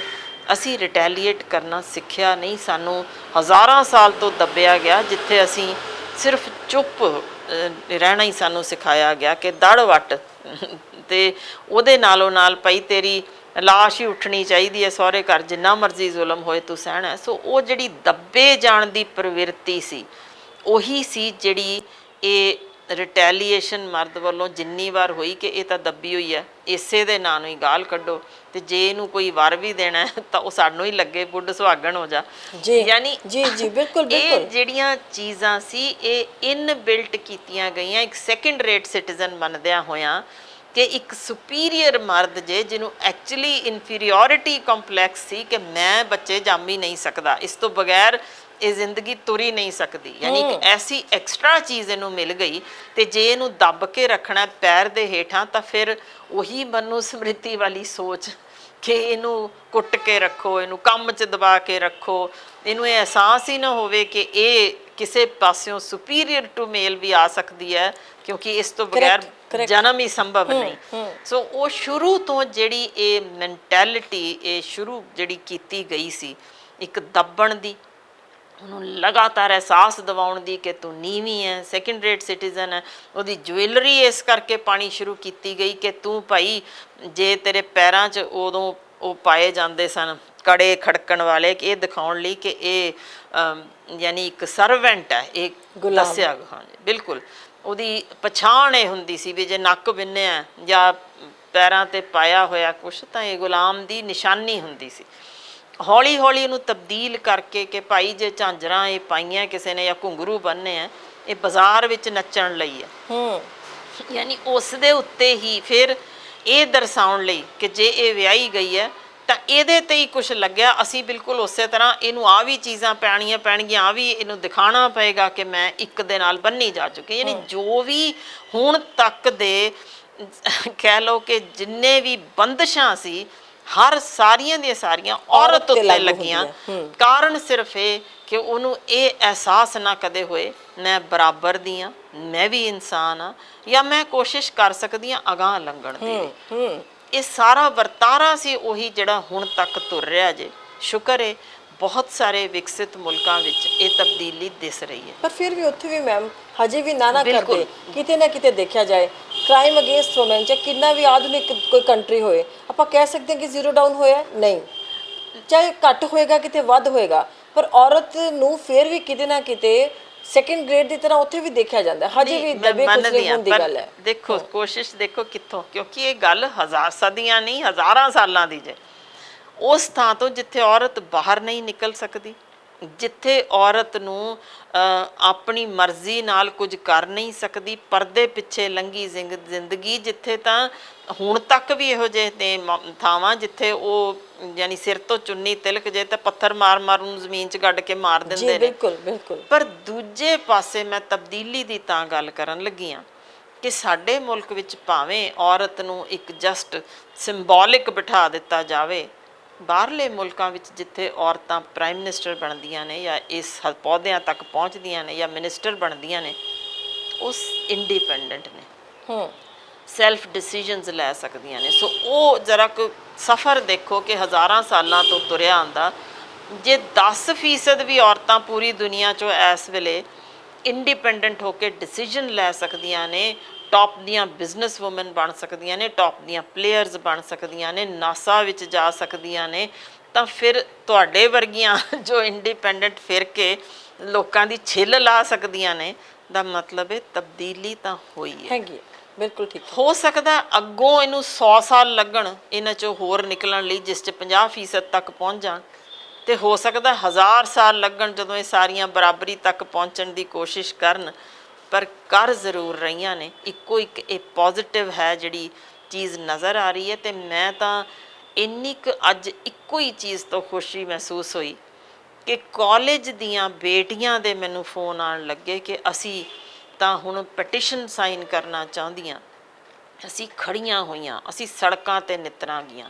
ਤੇ ਉਸ ਤੋਂ ਵੀ ਵੱਧ ਮੈਨੂੰ ਖੁਸ਼ੀ ਹੋਈ ਜਦੋਂ ਮੈਨੂੰ ਮੇਰਾ ਦਿਲ ਭਰ ਰਿਹਾ ਫੋਨ ਆਇਆ ਕੁਝ ਯੂਥ ਕਲੱਬਸ ਤੋਂ, ਮੁੰਡਿਆਂ ਦਾ, ਸਾਡੇ ਪੁੱਤਰਾਂ ਦਾ, ਜਿਨ੍ਹਾਂ ਨੇ ਕਿਹਾ ਕਿ ਇਹ ਜ਼ੁਲਮ ਅੱਤਦਾ ਜੇ, ਅਸੀਂ ਆਵਾਜ਼ ਚੁੱਕਣੀ ਹੈ। ਸੋ ਸ਼ੁਕਰ ਹੈ ਸਾਡਾ ਸਮਾਜ ਜਾਗ ਰਿਹਾ। ਪੰਜਾਬ ਖਾਸ ਤੌਰ 'ਤੇ ਬਹੁਤ ਸ਼ਾਬਾਸ਼ੀ ਦੇਣੀ ਚਾਹੀਦੀ ਹੈ। ਸਾਡੇ 'ਤੇ ਇਲਜ਼ਾਮ ਬਹੁਤ ਸਨ, ਨਸ਼ਈ ਨੇ, ਇਹ ਗਰਕੇ ਹੋਏ ਨੇ, ਸਭ ਕੁਛ ਕਿਹਾ, ਗੋਲੀਆਂ ਚਲਾਉਣ ਵਾਲੇ ਨੇ, ਜੋ ਮਰਜ਼ੀ ਕਹਿ ਲੈਣ, ਸਭ ਕੁਛ।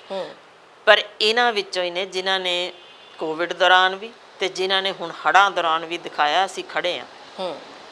ਤੇ ਇਸ ਵੇਲੇ ਜਿਸ ਤਰੀਕੇ ਦੀ ਬੁਲੰਦ ਆਵਾਜ਼ ਸਾਡੇ ਨੌਜਵਾਨ ਪੀੜ੍ਹੀ ਵੱਲੋਂ, ਕੁੜੀਆਂ ਵੱਲੋਂ ਤੇ ਮੁੰਡਿਆਂ ਵੱਲੋਂ ਸ਼ੁਰੂ ਹੋਈ ਹੈ ਕਿ ਬਸ ਹੁਣ ਹੋਰ ਨਹੀਂ, ਵਾਕਈ ਇਹਦਾ ਸਵਾਗਤ ਕਰਨਾ ਬਣਦਾ। ਰੱਬ ਉਹਨਾਂ ਦੀਆਂ ਉਮਰਾਂ ਲੰਬੀਆਂ ਕਰੇ। ਉਹਨਾਂ ਦੀਆਂ ਮਾਵਾਂ ਨੂੰ ਸਲਾਮ ਜਿਨ੍ਹਾਂ ਨੇ ਆਪਣੇ ਕੁੱਖੋਂ ਇਹੋ ਜਿਹੇ ਪੁੱਤਰ ਧੀਆਂ ਜੰਮੇ ਨੇ, ਜਿਹੜੇ ਇਸ ਜ਼ੁਲਮ ਦੇ ਵਿਰੁੱਧ ਬਗਾਵਤੀ ਸੁਰ ਨਾਲ ਸੜਕਾਂ 'ਤੇ ਨਿਤਰੇ ਨੇ। ਤੇ ਜਦੋਂ ਨਾਲੇ ਜਿਹੜੇ ਸੁਲਝੀ ਹੋਈ ਸੋਚਦੇ ਨੇ, ਬਿਲਕੁਲ ਪੜ੍ਹੇ ਲਿਖੇ ਨੇ, ਤੇ ਬਿਲਕੁਲ ਉਹ ਨੌਜਵਾਨ ਜੋ ਅਗਲੀ ਸਾਡੀ ਪਨੀਰੀ ਜਿਸ ਬਦਲਾਅ ਨਾਲ ਖੜੀ ਹੋਏਗੀ, ਯਕੀਨਨ ਇਹ 10% ਤੋਂ 12, 15, 20 ਤਾਂ ਜ਼ਰੂਰ ਪੁੱਜੇਗੀ। ਸੋ ਉਮੀਦ ਰੱਖ ਸਕਦੇ ਹਾਂ, ਉਮੀਦ ਤੇ ਦੁਨੀਆ ਟਿਕੀ ਹੈ। ਪਰ ਫਿਰ ਵੀ ਜੋ ਕੁਛ ਇਹ ਵਾਪਰਿਆ, ਮੇਰੇ ਦਿਲ 'ਚੋਂ ਹਾਲੇ ਤੱਕ ਉਹ ਪੀੜ ਨਹੀਂ ਗਈ ਸਾਡੇ ਉਸ ਫੌਜੀ ਵੀਰ ਦੀ ਕਹੀ ਗੱਲ ਦੀ। ਵਾਕਈ ਪੂਰਾ ਹਿੰਦੁਸਤਾਨ ਸ਼ਰਮਸਾਰ ਹੈ। ਹਰ ਔਰਤ ਆਪਣੇ ਆਪ ਨੂੰ ਅੱਜ ਉਸੇ ਤਰ੍ਹਾਂ ਨਿਰਵਸਤਰ ਮਹਿਸੂਸ ਕਰ ਰਹੀ ਹੈ। ਤੇ ਜਿਸ ਤਰੀਕੇ ਉਹ ਆਵਾਜ਼ ਚੁੱਕਦਾ ਕਿ ਮੈਂ ਤੁਹਾਨੂੰ ਬਚਾ ਰਿਹਾ ਸੀ, ਤੁਸੀਂ ਮੇਰੀ ਇੱਕ ਪਤਨੀ ਨਹੀਂ ਬਚਾ ਸਕੇ। ਯਾਨੀ ਹੁਣ ਤੋਂ ਮੇਰਾ ਖਿਆਲ ਇਹ ਹੈ, ਜੇ ਇਹ ਯੂਥ ਜੋ ਨਿਤਰੇ ਨੇ, ਇੱਕ ਹੋਰ ਆਵਾਜ਼ ਵੀ ਚੁੱਕੋ। ਪੋਲੀਟੀਸ਼ਨ ਸਿਰਫ ਉਹੀ ਬਣ ਸਕਦਾ ਜਿਹਦਾ ਆਪਣਾ ਪੁੱਤਰ ਜਾਂ ਧੀ ਫੌਜ ਵਿੱਚ ਗਏ ਹੋਣ, ਵਰਨਾ ਤਾਂ ਇਹ ਕਾਨੂੰਨ ਬਣਾ ਦੇਣਾ ਚਾਹੀਦਾ ਕੋਈ ਪੋਲੀਟੀਕਲ ਫਿਗਰ ਆ ਹੀ ਨਹੀਂ ਸਕਦਾ ਜਦ ਤੱਕ ਉਹਦੇ ਅੰਦਰ ਜਜ਼ਬਾ ਦੇਸ਼ ਪ੍ਰੇਮ ਦਾ ਨਾ ਹੋਏ, ਉਹਦਾ ਆਪਣਾ ਪੁੱਤਰ ਜਾਂ ਧੀ ਸਰਹੱਦ 'ਤੇ ਨਾ ਖੜਾ ਹੋਵੇ। ਉਦੋਂ ਤੱਕ ਇਹ ਤਮਾਸ਼ੇ ਕਰਨ ਲਈ ਜੋ ਬੈਠਦੇ ਨੇ, ਜਿਸ ਤਰੀਕੇ ਸਾਡੇ ਹੀ ਚਮੜੀ ਨੂੰ ਚੂੰਡ ਕੇ ਜਾਇਦਾਦਾਂ ਇਕੱਠੀਆਂ ਕਰਨ ਲਈ ਬੈਠੇ ਨੇ, ਇਸ ਤਰ੍ਹਾਂ ਦੇ ਪੋਲੀਟੀਸ਼ੀਅਨਸ ਇਸ ਮੁਲਕ ਨੂੰ ਨਹੀਂ ਚਾਹੀਦੇ। ਪਰ ਮੈਮ ਜਿੱਥੋਂ ਤੱਕ ਆਪਾਂ ਗੱਲ ਕਰੀਏ, ਮੈਨੂੰ ਫਿਰ ਦੁਬਾਰਾ ਪਿਛੋਕੜ ਯਾਦ ਆਉਂਦਾ, ਇਤਿਹਾਸ ਯਾਦ ਆਉਂਦਾ। ਇਤਿਹਾਸ 'ਚ ਤੁਹਾਨੂੰ ਯਾਦ ਹੋਏਗਾ ਕਿਸ ਤਰੀਕੇ ਦੇ ਨਾਲ ਸਤੀ ਪ੍ਰਥਾ ਵਰਗੀ ਇੱਕ ਬਹੁਤ ਵੱਡੀ ਚੀਜ਼ ਸੀਗੀ। ਔਰ ਸਤੀ ਪ੍ਰਥਾ ਦੀ ਜੇ ਆਪਾਂ ਗੱਲ ਕਰੀਏ ਤਾਂ ਉਹਦੇ ਵਿੱਚ ਵੀ ਕਿਵੇਂ ਜਦੋਂ ਤਾਂ ਮਰਦ ਦੀ ਮੌਤ ਹੋ ਜਾਂਦੀ ਹੈ ਤੇ ਸਤੀ ਹੋਣਾ ਪੈਂਦਾ ਸੀ ਔਰਤ ਨੂੰ ਨਾਲ। ਪਰ ਜਦੋਂ ਆਪਾਂ ਗੱਲ ਕਰਦੇ ਸੀ ਜੇ ਆਦਮੀ, ਔਰਤ ਮਰ ਜਾਂਦੀ ਸੀਗੀ ਜਾਂ ਉਹ ਕਿਤੇ ਖਤਮ ਹੋ ਜਾਂਦੀ ਹੈ, ਤਾਂ ਕਦੀ ਆਦਮੀ ਵੀ ਨਾਲ ਸਤੀ ਹੋਏ ਨੇ। ਹਜੇ ਵੀ ਉੱਦਾਂ ਇਹਦਾ ਵਰਤਾਰਾ ਇੱਕ ਤਰ੍ਹਾਂ ਦਾ ਹੈਗਾ ਕਿਸੇ ਵੀ ਤਰੀਕੇ ਦੇ ਨਾਲ ਜੇ ਗੱਲ ਕਰੀਏ। ਇਹ ਸਾਈਕੀ ਜਿਹੜਾ ਹੈਗਾ, ਪਿਤਾ ਪੁਰਖੀ ਸਾਈਕੀ ਜਾਂ ਮਰਦ ਪ੍ਰਧਾਨ ਜਿਹੜਾ ਇੱਕ ਸਮਾਜ ਸੀਗਾ। ਪਰ ਨਾਲੇ ਤੁਸੀਂ ਜਿਹੜੀ ਗੱਲ ਔਰਤਾਂ ਦੀ ਲਿਸਟ ਦੀ ਗੱਲ ਕੀਤੀ ਵੀ ਬਹੁਤ ਸਾਰੀਆਂ ਔਰਤਾਂ ਨੇ ਉਹ ਬੜੀਆਂ ਨੇ ਕੀਤੀਆਂ ਨੇ, ਸਲੂਟ ਤੁਹਾਨੂੰ ਵੀ ਕਰਨਾ ਬਣਦਾ ਕਿਉਂਕਿ ਤੁਸੀਂ ਹਮੇਸ਼ਾ ਉਸ ਲਿਸਟ ਦੇ ਵਿੱਚ ਬਹੁਤ ਹੀ ਅਗਾਂਹ ਵਧੂ ਕਦਮ ਹਮੇਸ਼ਾ ਰੱਖਦੇ ਹੋ, ਬੁਲੰਦ ਆਵਾਜ਼ਾਂ ਕਰਦੇ ਹੋ। ਸਾਡਾ ਵੀ ਨਾਮ ਤੁਸੀਂ ਲਿਆ, ਹੋਰ ਕਈਆਂ ਦਾ ਲਿਆ, ਪਰ ਤੁਹਾਡਾ ਵੀ ਬਹੁਤ ਸ਼ੁਕਰੀਆ ਤੇ ਤੁਹਾਡਾ ਵੀ ਬਹੁਤ ਜ਼ਿਆਦਾ ਤੁਹਾਨੂੰ ਸਲੂਟ ਕਰਨਾ ਬਣਦਾ ਕਿਉਂਕਿ ਤੁਸੀਂ ਬਹੁਤ ਜ਼ਿਆਦਾ ਹਿੰਮਤ ਦੇ ਨਾਲ ਔਰ ਸ਼ਬਦਾਂ ਦੇ ਨਾਲ ਔਰ ਤਿੱਖੇ ਹੋ ਕੇ ਜਿਹੜਾ ਇਹੋ ਜਿਹੀਆਂ ਗੱਲਾਂ ਦੇ ਅੱਗੇ ਆਡਾ ਲੈਂਦੇ ਹੋ ਹਮੇਸ਼ਾ। ਦੇਖੋ ਗੱਲ ਇਹ ਹੈ ਕਿ ਪੈਟਰੀਆਰਕਲ ਸੁਸਾਇਟੀ ਸਾਡੇ ਹੁਣ ਤੁਰਦੀ ਆ ਰਹੀ ਹੈ।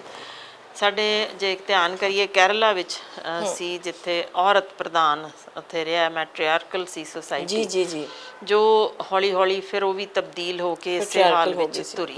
ਜੀ ਇਹ ਪਿਤਾ ਪੁਰਖੀ ਅਜੇ ਜੇ ਅਸੀਂ ਗੱਲ ਕਰੀਏ ਵੀ ਜੰਝ ਉੱਧਰੋਂ ਤੁਰ ਕੇ ਤੇ ਹੁਣ ਕੁੜੀ ਵਾਲੇ ਦੇ ਘਰ ਆਏਗੀ, ਬਹੁਤ ਚਿਰ ਲੱਗੇਗਾ। ਪਰ ਮੈਨੂੰ ਲੱਗਦਾ ਹੈ ਕਿ ਬਜਾਏ ਅਸੀਂ ਇੱਧਰੋਂ ਉੱਧਰ ਉਲਟੇ ਪੁਲਟੇ ਨਾਲੋਂ ਬਸ ਇੰਨਾ ਹੀ ਲਿਆਈਏ ਕਿ ਔਰਤ ਤੇ ਮਰਦ ਬਰਾਬਰ ਨੇ।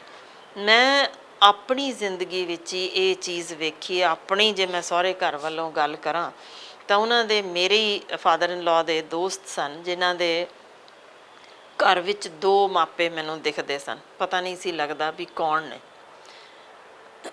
ਜਦੋਂ ਪੁੱਛਿਆ ਹਿੰਮਤ ਕਰਕੇ ਵੀ ਇਹ 2 ਕਿਉਂ ਨੇ ਇਸ ਘਰ 'ਚ, ਤਾਂ ਦੱਸਿਆ ਗਿਆ ਕਿ ਇੱਕ ਉਹਨਾਂ ਦੀ ਵਾਈਫ ਦੇ ਨੇ ਪੇਰੈਂਟਸ ਤੇ ਇੱਕ ਉਹਨਾਂ ਦੇ ਹਸਬੈਂਡ ਦੇ ਨੇ। ਤੇ ਉਹਨਾਂ ਨੇ ਇਹ ਰੱਖਿਆ ਹੋਇਆ ਕਿ ਅਸੀਂ ਮਾਂ ਪਿਓ ਤੇ ਸਾਂਝੇ ਹੀ ਹੁੰਦੇ ਨੇ। ਸੋ ਦੋਨੋਂ ਬਜ਼ੁਰਗ ਨੇ, ਸੋ ਦੋਨਾਂ ਦੇ ਕਮਰੇ ਹੇਠਾਂ ਨਾਲ ਰੱਖੇ ਹੋਏ ਸੀ। ਉਹ ਆਪ ਉੱਪਰ ਰਹਿੰਦੇ ਸੀ ਕਿ ਮਾਂ ਪਿਓ ਸਾਡੇ ਸਾਂਝੇ। ਇਹ ਹੀ ਨਹੀਂ ਸੀ ਪਤਾ ਲੱਗਦਾ ਉਹਨਾਂ ਘਰ ਜਾ ਕੇ ਕਿਹੜਾ ਕੁੜੀ ਦਾ ਕਿਹੜਾ ਪਿਓ ਦਾ, ਯਾਨੀ ਇਸ ਤਰ੍ਹਾਂ ਦਾ ਪਿਆਰ ਤੇ ਨਿੱਘ। ਹੁਣ ਮੈਂ ਆਪਣੇ ਫਾਦਰ ਇਨ ਲਾਅ ਦੇ ਟਾਈਮ ਦੀ ਗੱਲ ਕਰ ਰਹੀ ਹਾਂ, ਦਾ ਮਤਲਬ ਹੈ ਤਬਦੀਲੀ ਤਾਂ ਡੈਫੀਨੇਟਲੀ ਸ਼ੁਰੂ ਹੋਈ ਹੈ। ਅੱਗੋਂ ਉਹਨੂੰ ਕਿੰਨੀ ਕੁ ਅਸੀਂ ਸਪੀਡ ਅਪ ਕਰ ਸਕਦੇ ਹਾਂ ਸਾਡੇ ਤੇ ਹੈ, ਪਰ ਮੇਰਾ ਖਿਆਲ ਇਹ ਸਮਾਂ ਹੁਣ ਆ ਗਿਆ ਕਿ ਆਪਾਂ ਹੋਰ ਨਾ ਉਡੀਕੀਏ। ਜੇ ਸਾਡੇ ਸਿਆਸਤਦਾਨ 100 ਵੀਡੀਓਜ਼ ਦੇਖ ਕੇ ਸਿਰਫ ਤਮਾਸ਼ੇ ਲੈਣ ਨੂੰ ਬੈਠੇ ਨੇ, ਤਾਂ ਤਬਦੀਲੀ ਸਾਡੀ ਯੰਗ ਜਨਰੇਸ਼ਨ ਨੂੰ ਅੱਗੇ ਆਉਣਾ ਹੀ ਪਏਗਾ। ਤੇ ਤਬਦੀਲੀ ਤਾਂ ਪਾਵਰ ਹੱਥ 'ਚ ਹੋਵੇ ਤਾਂ ਹੀ ਹੁੰਦੀ ਜੀ। ਸੋ ਬੇਟੀਆਂ ਨੂੰ ਤਾਂ ਹੁਣ ਪਾਵਰਫੁਲ ਪੋਸਟ ਤੇ ਆਉਣਾ ਪੈਣਾ। ਹੁਣ ਛੱਡ ਦਿਓ ਕਿ ਘਰਾਂ ਦੀਆਂ ਰਸੋਈਆਂ ਸਾਂਭਣੀਆਂ, ਸਿਰਫ ਨਿਕਲੋ ਨਿਤਰੋ ਤੇ ਫਿਰ ਆਓ ਇਹਨਾਂ ਥਾਵਾਂ ਤੇ ਜਿੱਥੇ ਆਪ ਕਾਨੂੰਨ ਘੜ ਸਕੋ, ਜਿੱਥੇ ਆਪ IPS ਆਫਿਸਰ ਹੋਵੋ, ਜਿੱਥੇ DIG ਲੱਗੇ ਹੋਵੋ, ਜਿੱਥੇ ਸੱਚਮੁੱਚ ਇਹੋ ਜਿਹੇ ਲੋਕਾਂ ਨੂੰ ਪੁੱਠਾ ਟੰਗ ਦਿਓ, ਭੰਨ ਦਿਓ, ਮਾਸ ਲਾ ਦਿਓ। ਇਹਨਾਂ ਦਾ ਬਿਲਕੁਲ ਇਹੋ ਹਸ਼ਰ ਹੋਣਾ ਚਾਹੀਦਾ, ਬਲਕਿ ਇਸ ਹੱਦ ਤੱਕ ਇਸ ਮੁਲਕ ਵਿੱਚ ਤਾਂ ਸਜ਼ਾ ਹੋਣੀ ਚਾਹੀਦੀ ਹੈ ਕਿ ਜਿਹੜਾ 2 ਮਹੀਨੇ ਦੀ ਬਾਲੜੀ ਦਾ ਬਲਾਤਕਾਰ ਕਰਦਾ ਉਹਦੇ ਅੰਗ ਵੱਢ ਦੇਣੇ ਚਾਹੀਦੇ ਆ। ਨਹੀਂ ਪੁੱਠਾ ਟੰਗ ਕੇ ਉਹਨੂੰ ਵੀ ਉਸੇ ਤਰ੍ਹਾਂ ਵੱਟੇ ਮਾਰ ਕੇ ਮਾਰ ਦੇਣਾ ਚਾਹੀਦਾ। ਇਸ ਤੋਂ ਘੱਟ ਨਹੀਂ ਹੋਣਾ ਚਾਹੀਦਾ, ਕਿਉਂਕਿ ਇਹ ਡਾਕਟਰੀ ਪੱਖੋਂ ਸਾਬਤ ਹੋ ਚੁੱਕਾ ਹੈ ਕਿ ਜਿਹੜਾ ਨਾਬਾਲਗ ਬੇਟੀਆਂ ਨਾਲ ਇਸ ਤਰ੍ਹਾਂ ਦਾ ਹੱਲ ਕਰਦਾ ਉਹ ਮਾਨਸਿਕ ਰੋਗੀ ਹੁੰਦਾ ਜੇ, ਤੇ ਉਹ ਠੀਕ ਨਹੀਂ ਹੋ ਸਕਣ ਵਾਲਾ ਹੁੰਦਾ। ਸੋ ਉਹਨੂੰ ਤੁਸੀਂ ਤਾੜਦੇ ਵੀ ਹੋ, ਫਿਰ ਬੇਲਾਂ ਦੇ ਕੇ ਛੱਡਦੇ ਹੋ। ਸਾਡੇ ਕੋਲ ਇੱਕ ਨਹੀਂ ਅਣਗਿਣਤ ਨੇ ਕੇਸ, ਬੇਲ ਤੇ ਬਾਹਰ ਆ ਕੇ ਦੁਬਾਰਾ ਰੇਪ ਕਰ ਗਿਆ। ਯਾਨੀ ਕੀ ਕਰ ਕੀ ਰਹੇ ਹਾਂ ਅਸੀਂ? ਰੇਪਸ ਦੀ ਮੈਮ ਇੰਨਾ ਜ਼ਿਆਦਾ ਇੰਟੈਂਸਿਟੀ ਹੋਈ ਜਾ ਰਹੀ ਹੈ। ਜਿਵੇਂ ਵੀ ਤੁਸੀਂ ਦੇਖੋ, ਚਾਹੇ ਮਾਡਰਨਾਈਜੇਸ਼ਨ, ਪੁਲਿਸਿੰਗ, ਸਾਰੀਆਂ ਚੀਜ਼ਾਂ 'ਚ ਪ੍ਰਸ਼ਾਸਨ ਇੰਨਾ ਜ਼ਿਆਦਾ ਸਟਰੋਂਗ ਚਾਹੇ ਹੋ ਰਿਹਾ ਹੈ, ਤਰੱਕੀਆਂ ਹੋ ਰਹੀਆਂ ਨੇ, technology, artificial intelligence, medical sciences, infrastructure, ਸਾਰੀਆਂ ਚੀਜ਼ਾਂ ਦੀਆਂ ਗੱਲਾਂ ਕਰਦੀਆਂ ਨੇ ਸਰਕਾਰਾਂ, ਚਾਹੇ ਝੂਠੇ ਵਾਅਦੇ ਚਾਹੇ ਸੱਚੇ ਵਾਅਦੇ। ਐਜੂਕੇਸ਼ਨ ਇੰਨੇ ਹੋ ਗਏ ਨੇ, ਐਜੂਕੇਸ਼ਨ ਦੇ ਇੰਸਟੀਟਿਊਸ਼ਨਸ ਵੱਡੀਆਂ ਜਿਹੜੀਆਂ ਨੇ, ਸਿੱਖਿਆ ਸੰਸਥਾਨ ਖੁੱਲ੍ਹ ਗਏ ਨੇ। ਔਰਤਾਂ ਬੇਟੀਆਂ ਵੀ ਬਾਹਰ ਆ ਰਹੀਆਂ ਨੇ, ਪੜ੍ਹ ਲਿਖ ਰਹੀਆਂ ਨੇ, ਬਹੁਤ ਸਾਰੀਆਂ ਡਿਗਰੀਆਂ ਕਰ ਰਹੀਆਂ ਨੇ, ਸਭ ਕੁਝ ਕਰ ਰਹੀਆਂ। ਪਰ ਉਸ ਦੇ ਬਾਵਜੂਦ ਕਾਲਜ ਜਾਣ ਵਾਲੀਆਂ ਕੁੜੀਆਂ ਦੇ ਨਾਲ ਦਿੱਲੀ ਦੀ ਹਜੇ ਐਡੀ ਭਿਅੰਕਰ ਜਿਹੜੀ ਇੱਕ ਹੋਈ ਸੀਗਾ ਹਾਦਸਾ, ਉਹ ਭੁੱਲ ਨਹੀਂ ਸਕਦੇ। ਬੱਸ ਦੇ ਵਿੱਚ ਕਿਸ ਤਰੀਕੇ ਦੇ ਨਾਲ ਹੋਇਆ ਸੀ। ਹੁਣ ਵੀ ਪਿੱਛੇ ਖਬਰਾਂ 2 4 5 ਦਿਨ ਦੇ ਤੁਸੀਂ ਦੇਖ ਲਓ, ਹਜੇ ਵੀ FIR ਨਹੀਂ ਦਰਜ ਹੋ ਰਹੀਆਂ, ਬਲਾਤਕਾਰ ਹੋਏ ਨੇ। ਇੰਨਾ ਜ਼ਿਆਦਾ ਜਿਹੜਾ ਹਾਲਾਤ ਨੇ, ਇੰਨੇ ਜ਼ਿਆਦਾ ਵਿਸ਼ੈਲੇ ਹਾਲਾਤ, ਜ਼ਹਿਰੀਪਨ ਜਿਹੜਾ ਆ ਚੁੱਕਿਆ ਹੈ, ਉਹਦਾ ਬੰਦਾ ਕਰੇ ਤਾਂ ਕਰੇ ਕੀ? ਔਰ ਤੁਸੀਂ ਇਹਨੂੰ ਕਿਸ ਤਰੀਕੇ ਨਾਲ ਦੇਖਦੇ ਹੋ? ਦੇਖੋ, ਅਸੀਂ ਨਾ ਨਿੱਕੇ ਬੱਚੇ ਨਰਸਰੀ 'ਚ ਭੇਜਣ ਲੱਗਿਆਂ ਵੀ ਇੱਕੋ ਹੀ ਚੀਜ਼ ਸਿਖਾਉਂਦੇ ਹਾਂ, ਤੂੰ ਫਸਟ ਆਉਣਾ। ਦੌੜ ਹੈ ਤਾਂ ਵੀ ਫਸਟ ਆਉਣਾ, ਡਰਾਇੰਗ ਦਾ ਤਾਂ ਵੀ ਫਸਟ ਆਉਣਾ, ਤੂੰ ਨੰਬਰ ਪਾਸ ਹੋਣੇ ਤਾਂ ਵੀ ਫਸਟ ਆਉਣਾ। ਅਸੀਂ ਤਾਂ ਉਹ ਜਿਹੜੀ ਸਾਂਝੀਵਾਲਤਾ ਦਾ ਪਾਠ ਨਹੀਂ ਪੜ੍ਹਾ ਰਹੇ। ਅਸੀਂ ਬੱਚੇ ਤਿਆਰ ਹੀ ਇੱਕ ਰੇਸ 'ਚ ਸ਼ਾਮਲ ਕਰਦੇ ਹਾਂ ਜਿੱਥੇ ਦੂਜੇ ਨੂੰ ਮਿੱਧ ਕੇ ਲੰਘਣਾ। ਤਾਂ ਫਿਰ ਵੱਡੇ ਹੋਏ ਤੇ ਅਸੀਂ ਬਦਲਾਓ ਕੀ ਚਾਹੁੰਦੇ? ਜੇ 1% ਨੰਬਰ ਵੀ ਘੱਟ ਆ ਜਾਣ ਤਾਂ ਝੰਬ ਸੁੱਟਦੇ ਨੇ ਮਾਪੇ, ਜ਼ਹਿਰ ਖਾ ਕੇ ਆਉਂਦੇ ਨੇ ਸਾਡੇ ਕੋਲ ਬੱਚੇ।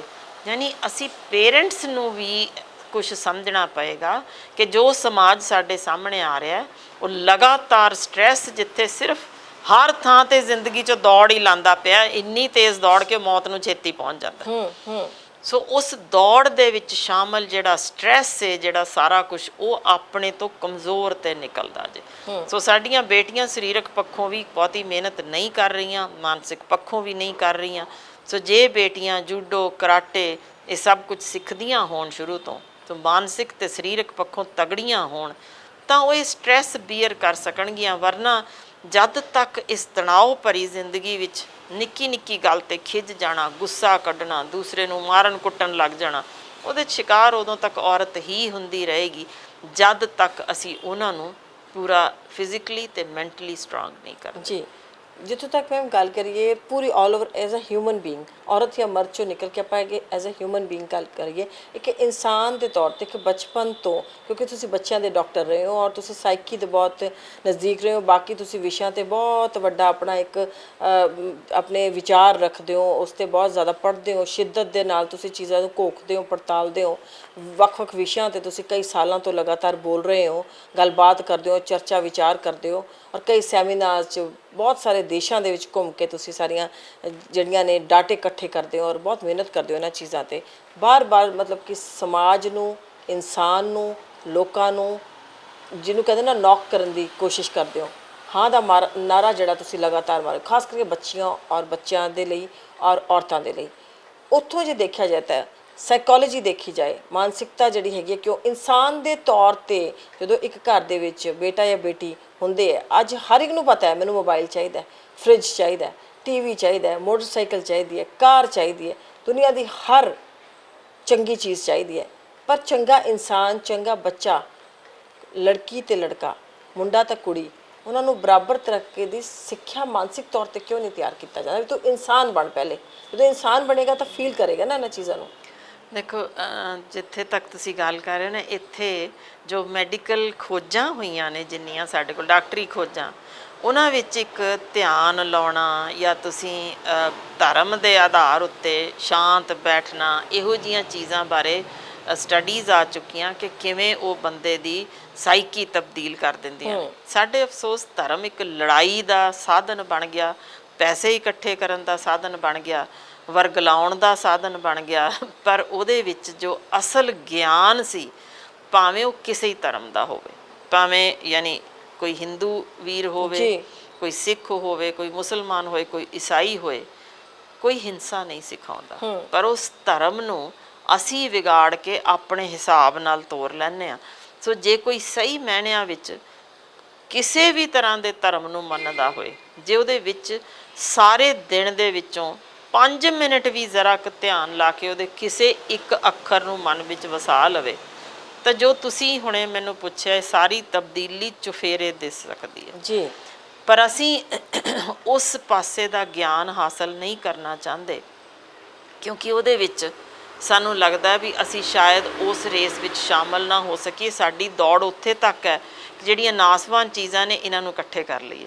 ਹਾਸਾ ਆਉਂਦਾ, ਲੋਕ ਕਹਿੰਦੇ ਨੇ 7 ਪੁਸ਼ਤਾਂ ਲਈ ਮੈਂ ਪੈਸੇ ਜਾਇਦਾਦ ਇਕੱਠੀ ਕਰਨੀ ਹੈ, ਭਈ ਇੱਕ ਹੜ ਸਾਰਾ ਕੁਝ ਬਹਾ ਕੇ ਲੈ ਗਿਆ ਜੀ, ਇੱਕ ਵੋਲਕੈਨੋ ਸਾਰਾ ਕੁਝ ਤੋੜ ਕੇ ਭੰਨ ਕੇ ਚਲੇ ਗਿਆ। ਯਾਨੀ ਹੱਦ ਹੀ ਹੋ ਗਈ। 7 ਪੁਸ਼ਤਾਂ ਦੀ ਅਸੀਂ ਗੱਲ ਕਰਦੇ ਹਾਂ ਤੇ ਅੱਜ ਧਰਤੀ ਇੰਨੀ ਪਲੀਤ ਕਰ ਦਿੱਤੀ, ਪਾਣੀ ਇੰਨਾ ਪਲੀਤ ਕਰ ਦਿੱਤਾ ਕਿ ਸਾਡੀ ਤਾਂ ਨੈਕਸਟ ਜਨਰੇਸ਼ਨ ਹੀ ਇਨਫਰਟਾਈਲ ਹੋ ਰਹੀ ਹੈ, ਨਪੁੰਸਕ ਹੋ ਰਹੀ ਹੈ। 7 ਪੁਸ਼ਤਾਂ ਕਿਹਦੇ ਲਈ ਰੱਖਣਾ ਜੀ? ਫਿਰ ਅੱਜ ਤੱਕ ਜਿੰਨੇ ਰਾਜੇ ਮਹਾਰਾਜੇ ਗਏ ਨੇ, ਕਦੇ ਵੇਖਿਆ ਕਿਸੇ ਨੇ ਆਪਣਾ ਮਹਿਲ ਚੁੱਕ ਕੇ ਲਗਾਏ ਹੋਏ? ਬਿਲਕੁਲ।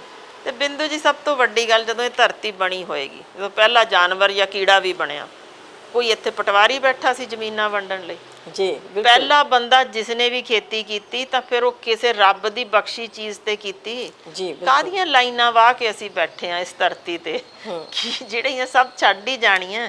ਉਸੇ ਵੱਟ ਪਿੱਛੇ ਆਪਾਂ ਕਤਲ ਕਰਦੇ ਆ, ਉਸੇ ਵੱਟ ਪਿੱਛੇ ਦੂਸਰੇ ਦੀ ਔਰਤ ਨੂੰ ਜ਼ਲੀਲ ਕਰਦੇ ਆ।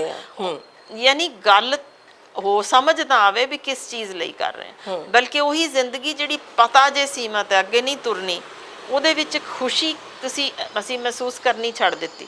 ਜੇ ਅੱਜ ਦੇ ਅੰਕੜੇ ਦੱਸਦੇ ਨੇ 80%, ਥੋੜੀ ਨਹੀਂ ਹੈ ਗਿਣਤੀ, 80% ਅਸੀਂ ਖੁਸ਼ ਨਹੀਂ ਆ। ਅਸੀਂ ਇੱਕ ਰੇਸ 'ਚ ਨਹੀਂ, ਮੈਨੂੰ ਉਹ ਨਹੀਂ ਮਿਲਿਆ, ਮੈਨੂੰ ਉਹ ਨਹੀਂ ਮਿਲਿਆ, ਪਰ ਜੋ ਮਿਲ ਗਿਆ ਉਹਦੀ ਖੁਸ਼ੀ ਨਹੀਂ ਲੈ ਸਕਦੇ। ਵੈਸੇ ਤੁਸੀਂ ਇੱਕ ਔਰਤ ਔਰ ਇੱਕ ਡਾਕਟਰ ਵੀ ਹੈਗੇ ਹੋ, ਪਰ ਫਿਰ ਵੀ ਤੁਹਾਡਾ ਜਿਹੜਾ, ਕਿਉਂਕਿ ਦਾਇਰਾ ਬਹੁਤ ਵੱਡਾ ਹੈ, ਸੋਚ ਵੀ, ਦਾਇਰਾ ਵੀ ਮੈਡੀਕਲ ਸਾਇੰਸ ਦੇ ਹਿਸਾਬ ਦੇ ਨਾਲ ਤੁਹਾਡਾ ਜਿਹੜਾ ਮੈਡੀਕਲੀ ਜਿਹੜਾ ਹੈਗਾ ਬਹੁਤ ਸਟਰੋਂਗ ਪੱਖ ਹੈਗਾ, ਉਸ ਦੇ ਆਧਾਰ 'ਤੇ ਵੈਸੇ ਮੈਂ ਪੁੱਛਣਾ ਚਾਹੁੰਦੀ ਹਾਂ ਕਿ ਮੇਲ ਦੀ ਕੀ ਸਾਈਕੋਲੋਜੀ ਹੁੰਦੀ ਹੈ? Psychology in the sense I am terming it in medical science also and in categorise ਕਰਨਾ ਚਾਹ ਰਹੀ ਹਾਂ ਮੈਂ। ਔਰ ਉਹਦਾ ਬੇਸਿਕਲੀ ਇਹ ਜਿਹੜੀ ਸੈਕਚੁਅਲ ਇੱਕ ਉਹਨਾਂ ਦੀ ਇੱਕ ਕੀ ਉਹਨੂੰ ਕਹਿ ਸਕਦੇ ਹਾਂ, ਇੱਕ ਅਰਜ ਹੈਗੀ ਹੈ, ਵਾਸਨਾ ਹੈਗੀ ਹੈ, ਕੀ ਚੀਜ਼ ਉਹਨਾਂ 'ਤੇ ਹਾਵੀ ਹੋ ਜਾਂਦੀ ਹੈ ਕਿ ਔਰਤ ਦੇ ਨਾਲ ਉਹਨਾਂ ਨੂੰ ਔਰਤ ਇੱਕ ਇਨਸਾਨ ਦਿਖਣਾ ਬੰਦ ਹੋ ਜਾਂਦੀ ਹੈ, ਔਰ ਉਹ ਗੁੱਸਾ, ਐਂਗਰ ਵਿੱਚ ਹੁੰਦਾ, ਸ਼ਮੂਲੀਅਤ ਕੀ ਚੀਜ਼ ਹੁੰਦੀ ਹੈ? ਕਿਉਂਕਿ ਇਹ ਪਹਿਲੀ ਘਟਨਾ ਨਹੀਂ ਐਸੀ ਹੈਗੀ ਹੈ। ਜੇ ਰੇਪਸ ਦੀ ਗੱਲ ਕਰੀਏ, ਜਿਵੇਂ ਤੁਸੀਂ ਜ਼ਿਕਰ ਕੀਤਾ, 2 ਸਾਲ ਦੀ ਬੱਚੀ ਦਾ ਵੀ ਰੇਪ ਹੋਇਆ ਔਰ 80 ਸਾਲ ਦੀ ਔਰਤ ਦਾ ਵੀ ਰੇਪ ਹੋਇਆ। ਕਿਸੇ ਚੀਜ਼ ਦਾ ਕੋਈ ਹੱਦ ਹੁੰਦੀ ਹੈ, ਕਿਸੇ ਚੀਜ਼ ਦਾ ਕੋਈ ਢੰਗ ਤਰੀਕਾ ਹੁੰਦਾ ਹੈ, ਕਿਸੇ ਚੀਜ਼ ਦਾ ਕੋਈ ਸਮਾਂ ਹੁੰਦਾ ਹੈ। ਆਖਿਰਕਾਰ ਹਰ ਇੱਕ ਚੀਜ਼ ਦਾ ਵੀ ਸਮਾਂ ਬਣਿਆ। 2 ਸਾਲ ਦੀ ਬੱਚੀ ਜਿਹੜਾ ਕਿ ਹਜੇ ਆਪਣਾ ਸਿਰ ਨਹੀਂ ਚੁੱਕ ਸਕਦੀ, ਆਪਣੇ ਪੈਰਾਂ ਤੇ ਖੜੀ ਨਹੀਂ ਹੋ ਸਕਦੀ, ਉਹਦਾ ਰੇਪ ਹੋਇਆ, ਉਹਦੇ ਅੰਗ ਭੰਗ ਕੀਤੇ ਗਏ। ਔਰ 80 ਸਾਲ ਦੀ ਔਰਤ ਜਿਹੜੀ ਆਪਣੇ ਆਖਰੀ ਪੜਾਅ ਤੇ ਹੈ, ਉਹਦੇ ਨਾਲ ਇਹ ਜਿਹਾ ਤਸ਼ੱਦਦ ਹੁੰਦਾ ਹੈ। ਕਿੱਦਾਂ ਦੀਆਂ ਚੀਜ਼ਾਂ ਨੇ ਸਾਰੀਆਂ ਦੀਆਂ ਸਾਰੀਆਂ। ਮੈਂ ਕਿੱਥੇ ਸਾਈਕੀ ਜਿਹੜੀ ਮਨੁੱਖੀ ਹੈਗੀ ਹੈ, ਜਾਂ ਖਾਸ ਕਰਕੇ ਮਰਦ ਦੀ, ਤੁਸੀਂ ਮਤਲਬ ਕਿੱਥੇ ਇਹਨੂੰ ਦੇਖਦੇ ਹੋ? ਪਹਿਲੀ ਚੀਜ਼ ਤਾਂ ਇਹ ਸਪਸ਼ਟ ਹੈ ਕਿ ਜਿਹੜੀ ਕਾਮ ਦੀ ਭਾਵਨਾ ਹੁੰਦੀ ਜੇ ਹਰ ਇੱਕ ਜੀਵ ਵਿੱਚ ਹੈ। ਜੇ ਮੈਂ ਨਿੱਕੇ ਤੋਂ ਨਿੱਕੇ ਕੀਟਾਣੂ ਦੀ ਗੱਲ ਕਰਾਂ, ਮੈਂ ਪੰਛੀਆਂ ਦੀ ਗੱਲ ਕਰਾਂ, ਜਾਨਵਰਾਂ ਦੀ ਗੱਲ ਕਰਾਂ ਜਾਂ ਇਨਸਾਨ ਦੀ ਗੱਲ ਕਰਾਂ, ਕਾਮ ਦੀ ਭਾਵਨਾ ਹਰ ਕਿਸੇ 'ਚ, ਜਿਸ ਨੂੰ ਕਿ ਕੁਦਰਤ ਨੇ ਇੱਕ ਨੋਰਮਲ ਵਤੀਰਾ ਗਿਣਿਆ ਕਿ ਇਸ ਤਰ੍ਹਾਂ ਉਤਪੱਤੀ ਦਾ ਰਾਹ ਹੈ।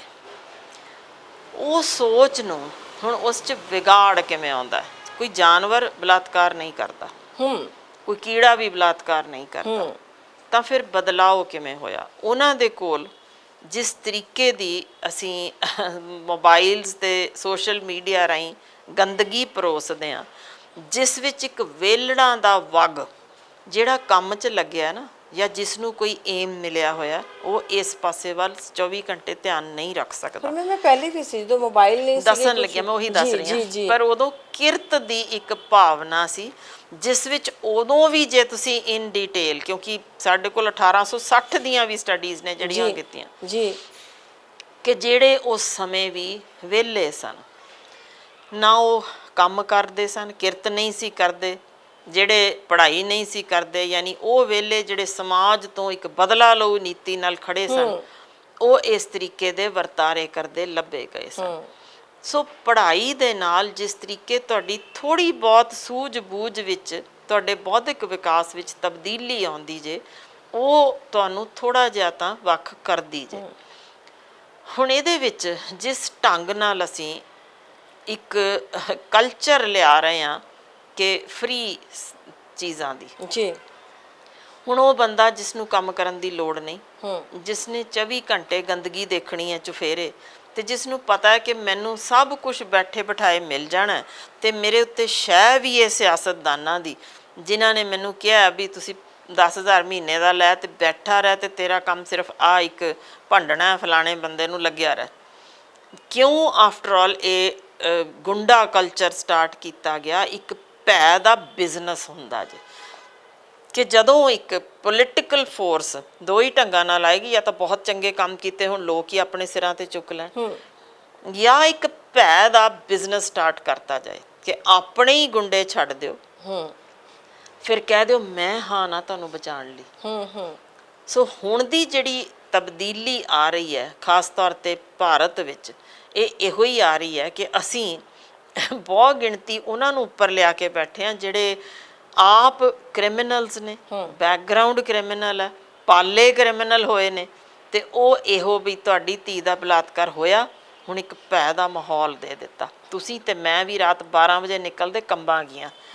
ਸੋ ਉਹ ਭੈ ਦਾ ਬਿਜ਼ਨਸ, ਉਹਦੇ 'ਚ ਤੁਹਾਡੇ ਮਾਪੇ, ਮੇਰੇ ਵੀ, ਯਾਨੀ ਸਾਡੇ ਇਰਦ ਗਿਰਦ ਦਾ ਹਰ ਬੰਦਾ ਵੀ ਜਿਹੜਾ ਸਾਡੇ ਨਾਲ ਹੈ, ਸਾਡਾ ਪਤੀ ਹੋਵੇ, ਸਾਡਾ ਪੁੱਤਰ ਹੋਵੇ, ਉਹ ਵੀ ਭੈ ਦੇ ਅਧੀਨ ਜੀਏਗਾ। ਉਹ ਭੈ ਜੇ ਜਿਹੜਾ ਇਹਨਾਂ ਨੂੰ ਇਹੀ ਚੀਜ਼ ਜਾਰੀ ਵੀ ਰੱਖਦੇ ਨੇ, ਜਦੋਂ ਦੇਖਦੇ ਨੇ ਕੁਝ ਘੱਟ ਹੋਇਆ, ਲਓ ਜੀ ਅਸੀਂ ਫਿਰ ਕੀਤਾ, ਅਸੀਂ ਹਾਂ ਨਾ, ਇੱਕ ਪ੍ਰੋਟੈਕਟਿਵ ਫਿਗਰ ਬਣ ਕੇ ਸਾਹਮਣੇ ਆ ਜਾਂਦੇ ਨੇ। ਹੁਣ ਦੇ ਜਿਹੜੇ ਪੋਲੀਟੀਸ਼ੀਅਨਸ ਨੇ, ਇਹ ਆਪ ਕ੍ਰੀਏਟਰਸ ਨੇ, ਇਹ ਕਰਦੇ ਨੇ ਇਹ ਸਾਰੀਆਂ ਚੀਜ਼ਾਂ, ਭੈ ਦੇ ਬਿਜ਼ਨਸ ਅਧੀਨ ਸਾਨੂੰ ਡਰਾ ਕੇ ਫਿਰ ਆਪ ਹੀ ਫਿਰ ਦੱਸਦੇ ਨੇ ਅਸੀਂ ਛੱਡ ਦਿੱਤਾ ਬੇਲ ਤੇ, ਹੋਰ ਭੈ ਲੈ ਕੇ ਬੈਠੋ। ਸੋ ਉਹ ਜਿਹੜਾ ਸਾਨੂੰ ਅਖੀਰ ਉਹਨਾਂ ਵੱਲ ਨੂੰ ਹੀ ਫਿਰ ਤੋਰਦਾ ਜੇ ਇਹੀ ਬਚਾ ਲੈਣਗੇ, ਇਹਨਾਂ ਦੀ ਸ਼ਰਨ 'ਚ ਹੀ ਜਾਂਦੇ ਆ।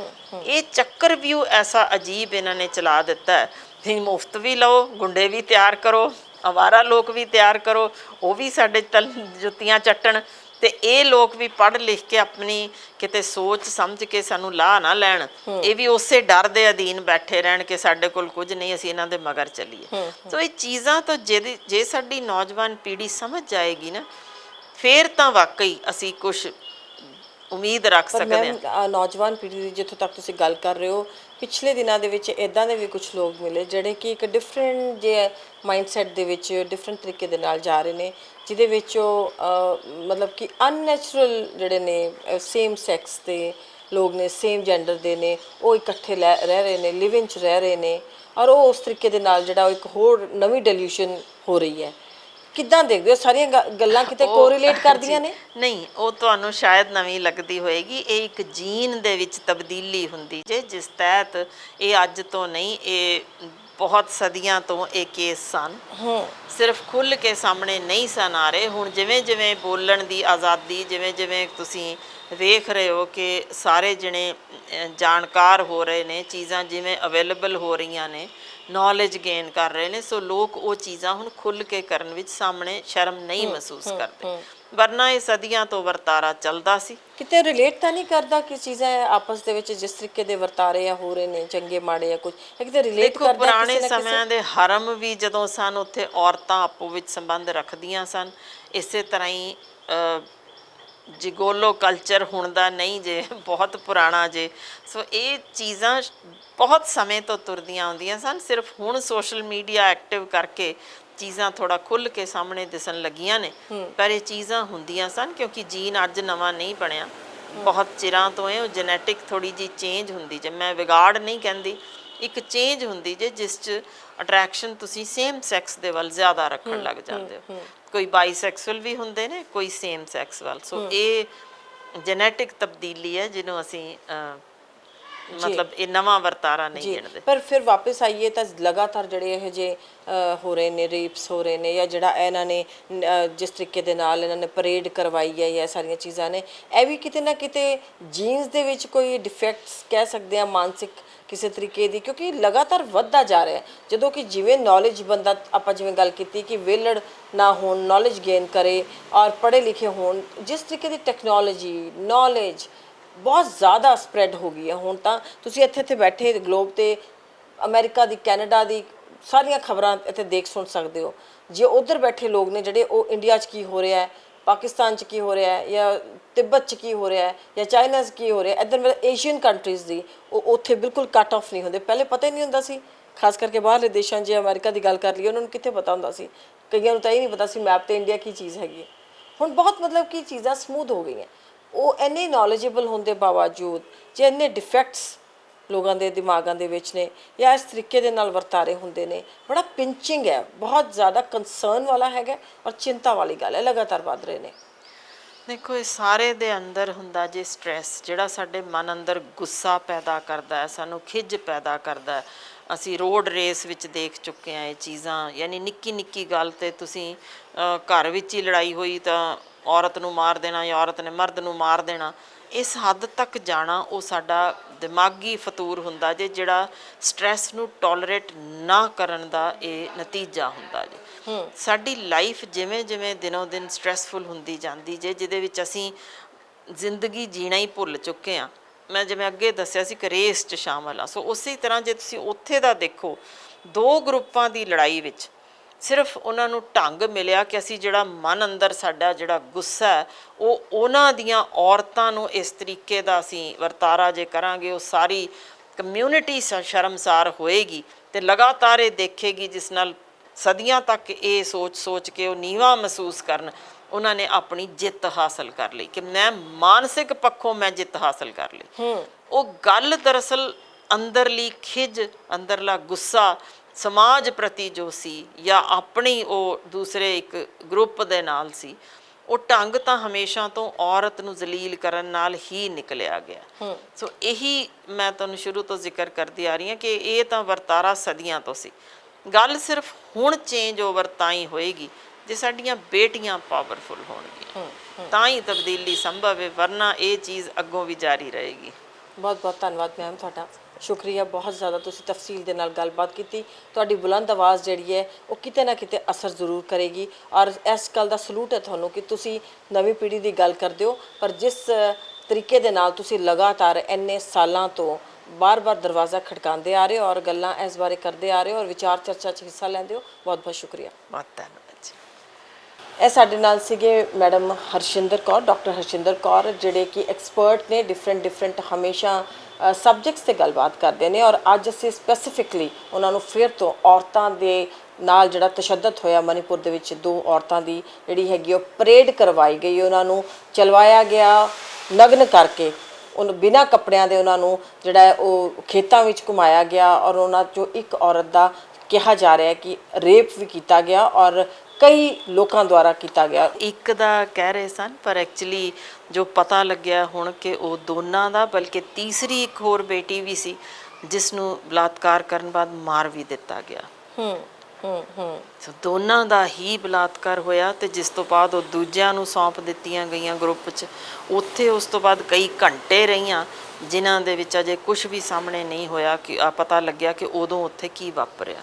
ਮੈਂ ਫਿਰ ਸਵਾਲ ਫਿਰ ਉੱਠ ਜਾਂਦਾ ਹੈ ਕਿ ਹੁਣ ਜਿੱਥੋਂ ਤੱਕ ਇੱਕ ਮਰਡਰ ਦੀ ਜਾਂ ਜਿਸ ਤਰੀਕੇ ਨਾਲ ਕਿਲਿੰਗ ਦੀ ਵਿੱਚ ਗੱਲ ਆ ਗਈ ਹੈ, ਉਹਦੇ ਬਾਅਦ ਜੇ ਆਪਾਂ ਫਿਰ ਗੱਲ ਕਰੀਏ ਤਾਂ ਉਹਦੇ ਨਾਲ ਹੀ 2 ਦਾ ਰੇਪ, ਰਿਪੀਟਡ ਰੇਪ ਦੀ ਗੱਲ ਆ ਰਹੀ ਹੈ।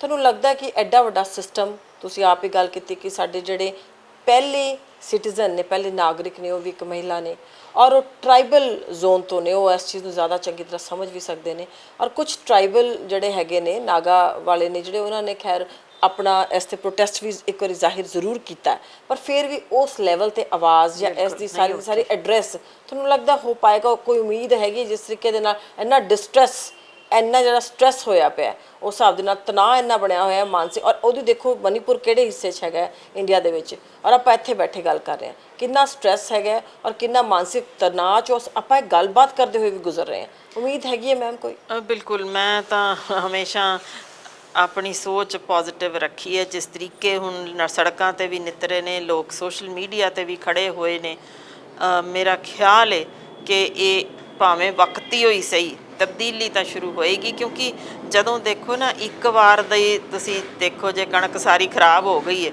ਤਾਂ ਉਹਦੇ 'ਚ ਉਮੀਦ ਨਹੀਂ ਹੁੰਦੀ ਵੀ ਚੋਂ ਕੁਛ ਦਾਣੇ ਵੀ ਬਚਾ ਲਈਏ ਤਾਂ ਤੁਰ ਜੂਗਾ, ਉਹ ਤਾਂ ਖਰਾਬ ਗਈ।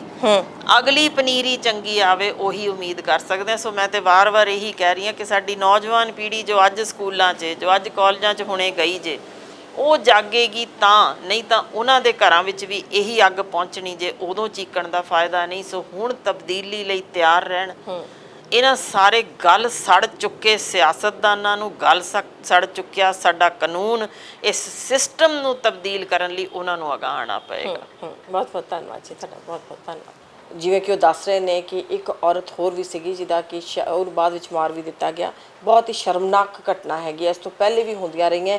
ਅਸੀਂ ਵੀ ਹਰ ਵਾਰ ਇਹੀ ਗੱਲ ਕਹਿ ਕੇ ਸ਼ਾਇਦ ਆਪਣਾ ਮਤਲਬ ਕਿ ਗੱਲ ਪੂਰੀ ਕਰ ਦਿੰਦੇ ਹਾਂ ਕਿ ਬਹੁਤ ਸ਼ਰਮਨਾਕ ਘਟਨਾ ਹੈਗੀ ਹੈ, ਪਰ ਫਿਰ ਵੀ ਅਸੀਂ ਕੋਸ਼ਿਸ਼ ਕਰਦੇ ਹਾਂ ਕਿ ਬਾਰ-ਬਾਰ ਇਹਨਾਂ ਘਟਨਾਵਾਂ ਨੂੰ ਲੋਕਾਂ ਦੇ ਸਾਹਮਣੇ ਲਿਆਈਏ, ਦਰਜ ਕਰਵਾਈਏ, ਕਿਉਂਕਿ ਮੀਡੀਆ ਘੱਟੋ ਘੱਟ ਆਵਾਜ਼ ਤਾਂ ਬੁਲੰਦ ਕਰਦਾ ਔਰ ਉਹ ਆਪਣਾ ਕੰਮ ਤਾਂ ਕਰ ਰਿਹਾ। ਔਰ ਡਾਕਟਰ ਹਰਸ਼ਿੰਦਰ ਕੌਰ ਵਰਗੇ ਲੋਕ ਜਿਹੜੇ ਕਿ ਇੱਕ ਸਖਤ ਆਵਾਜ਼ ਬਣ ਕੇ ਬਾਰ-ਬਾਰ ਇਸ ਚੀਜ਼ ਦਾ ਹੁੰਗਾਰਾ ਵੀ ਭਰ ਰਹੇ ਨੇ ਕਿ ਸਿਸਟਮ ਜਿਹੜੇ ਨੇ ਉਹਨਾਂ ਨੂੰ ਠੀਕ ਹੋਣਾ ਪਏਗਾ। ਔਰ ਉਹਨਾਂ ਨੇ ਬਹੁਤ ਇੱਕ ਵਧੀਆ ਤੇ ਇੱਕ ਪੁਖਤਾ ਗੱਲ ਇਹ ਕਹੀ ਹੈ ਕਿ ਕਿਸੇ ਵੀ ਹਾਲ ਦੇ ਵਿੱਚ ਔਰਤਾਂ ਨੂੰ ਖੁਦ ਮਜ਼ਬੂਤ ਹੋਣਾ ਪਏਗਾ, ਔਰਤਾਂ ਨੂੰ ਹਰ ਹਾਲ ਦੇ ਵਿੱਚ ਖੜਾ ਹੋਣਾ ਪਏਗਾ। ਔਰ ਅੱਜ ਦੀ ਪੀੜ੍ਹੀ, ਜਿਹੜੀ ਨਵੀਂ ਪੀੜ੍ਹੀ ਹੈ, ਉਹਨਾਂ ਨੂੰ ਇਹ ਸੋਚ ਲੈਣਾ ਚਾਹੀਦਾ ਹੈ ਕਿ ਆਉਣ ਵਾਲੇ ਦਿਨਾਂ ਲਈ ਉਹ ਤਿਆਰ ਰਹਿਣ।